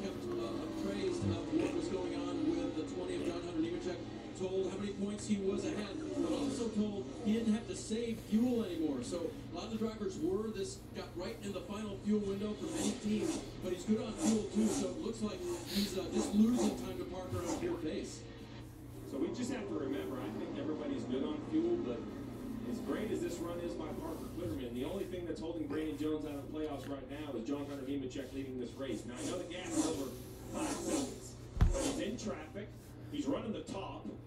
You know, this is anything but a straightforward event for the leader. Now, John Hunter's doing an amazing job, but Brandon Jones has at least put himself back into the competition here with 11, or into the conversation with 11 laps to go. You know, we've seen crazier things happen. Nah. So we just He's not going to make up 5.5 seconds in 11 laps. Oh no, anything can happen. Yeah. You talked about the 48 of Kligerman and the pace he's got. Let's look what he's doing. So he's changed the way he's approaching this racetrack. So most everybody is running on the corner exit really high up against the wall. Parker, watch what he does. Clears that car, goes straight to the top, right? Straight to the top. Runs the top lane, and now he waits on the throttle, gets the car pointed, goes to the throttle, turns it down the hill, and leaves closer to the bottom. And that is working for him. That has helped his car. Now, other people are not having success doing that, but every car drives different. And you have to be willing to search. You have to be willing to look things differently and try something. And look, you go on third, fourth, leaves way on the bottom, and he is making big gains with 21 by doing it. 21 right there in front of him. So with 9 laps to go, Parker Kligerman in heavy traffic right here has an opportunity. Not necessarily needing to gain this position. So it's a bit of a risk versus reward here. You're locked into the playoffs if the race finish as is. It's really early right there. Trying to get some clean air so you can finish the corner. Well, this battle is dragging the two of Sheldon Creed into this battle as well. And I'm Patrick Donahue, the crew chief. I'm not one of that. I'm just saying, hey, man. He's got a good run, though, on that 21. Goes behind him. So much faster. Look how he did that, though. He lifted really, really early to finish the corner, ran right back up over 21. The 2 is ripping the top, though. Third, fourth, fifth. Overall, it won't matter a ton. Points are reset after this race. He was told or saw what the 48 was doing. Now look what he's doing. He's leaving the corner much lower, but he's sideways. The back of that car is not in the racetrack. His best finish this year already is second. 7 laps to go. We are right on the edge of their fuel window. I expect all these drivers to make it, but just remember, Oh! they don't have We go by the 48. 2 is going to get past him, it looks most likely. Yeah, they'll have enough gas. when it comes to fuel. So you just, anything can happen. We watched Chase Elliott run out of gas at Watkins Glen for one of the biggest organizations with all the information. So it can happen. We're good. 5 to go. Let him go. 2 of 3. 6 to go. He hits by Parker, and you heard crew chief say, let it go. Sheldon Creed, he's got a lot of speed. We talked about those guys running lower on corner exits. Sheldon's right up against the boards, and that's working for him. These are teammates. We'll see how much Austin Hill puts up a fight now as Creed has got to his back bumper. When you see on the bottom left, we talked a lot about Patrick Donahue, the crew chief. Well, here's Scott Borchetta. That's the owner of this 48 team, Big Machine Records. He's the sponsor on the car. An avid racer himself was in a really severe accident. 2 and 21 battling for third. Hometown, recovering from the accident. It's great to see Scott on the race, or back to the racetrack, and it's great. The so-called podium position. Creed on the high side is going to take away that third spot from Austin Hill. With 5 laps to go. His driver and car are going to make the playoffs. And that's what the Xfinity Series is about.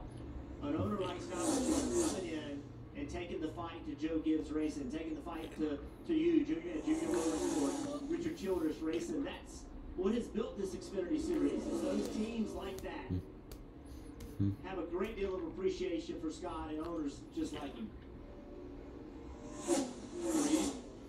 11 seconds behind Nemechek, and Nemechek is 6.5 seconds in front of Jones still with under 4 laps to go. Now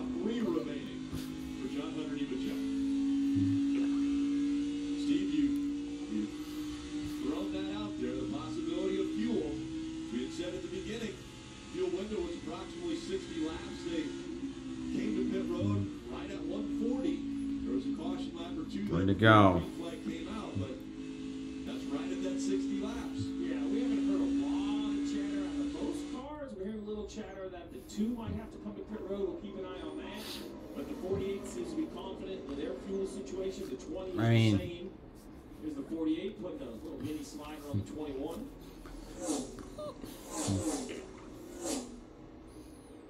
Hand out the window saying thanks. I think the 21 has said, man, great job. We got the playoffs ahead. I'm going to start playing some quick breaks. Hey, man, I'm going to help you on your stressful day. Remember me. Remember me when we get into the playoffs. Yeah. Don't forget about what I just did there. It's not. It's a position. They don't remember that kind of stuff up, sir. One lap to You go. don't. Last lap at Kansas. The last section of the race kind of tapered off a bit, but we're finally getting to the end. Nemechek, absolute dominance today. Won both stages. Gonna come close to taking the regular season championship, but he won't. But either way, he's got some great momentum heading into Bristol, the first race round of 12. He's won. It'll be his 6th win of the year, his 8th win of his career. And John Hunter Nemechek will win the Kansas Lottery 300. And it's 5 more playoff points for the number 20. Brandon Jones takes home 2nd. Now he does. We're going to have another 5 seconds for Sheldon Creed to take home P3. And 4th place for Parker Kligerman. He will make it into the playoffs. Austin Hill finishes 5th. Josh Berry P6. Brett Moffitt P7. Derek Kraus P8. Joe Graf Jr. P9. Kaz Gralla P10. And Parker Retzlaff is the last car in the lead lap. And Toyota grabs its 200th win in the Xfinity Series. Over almost half of them by Kyle Busch.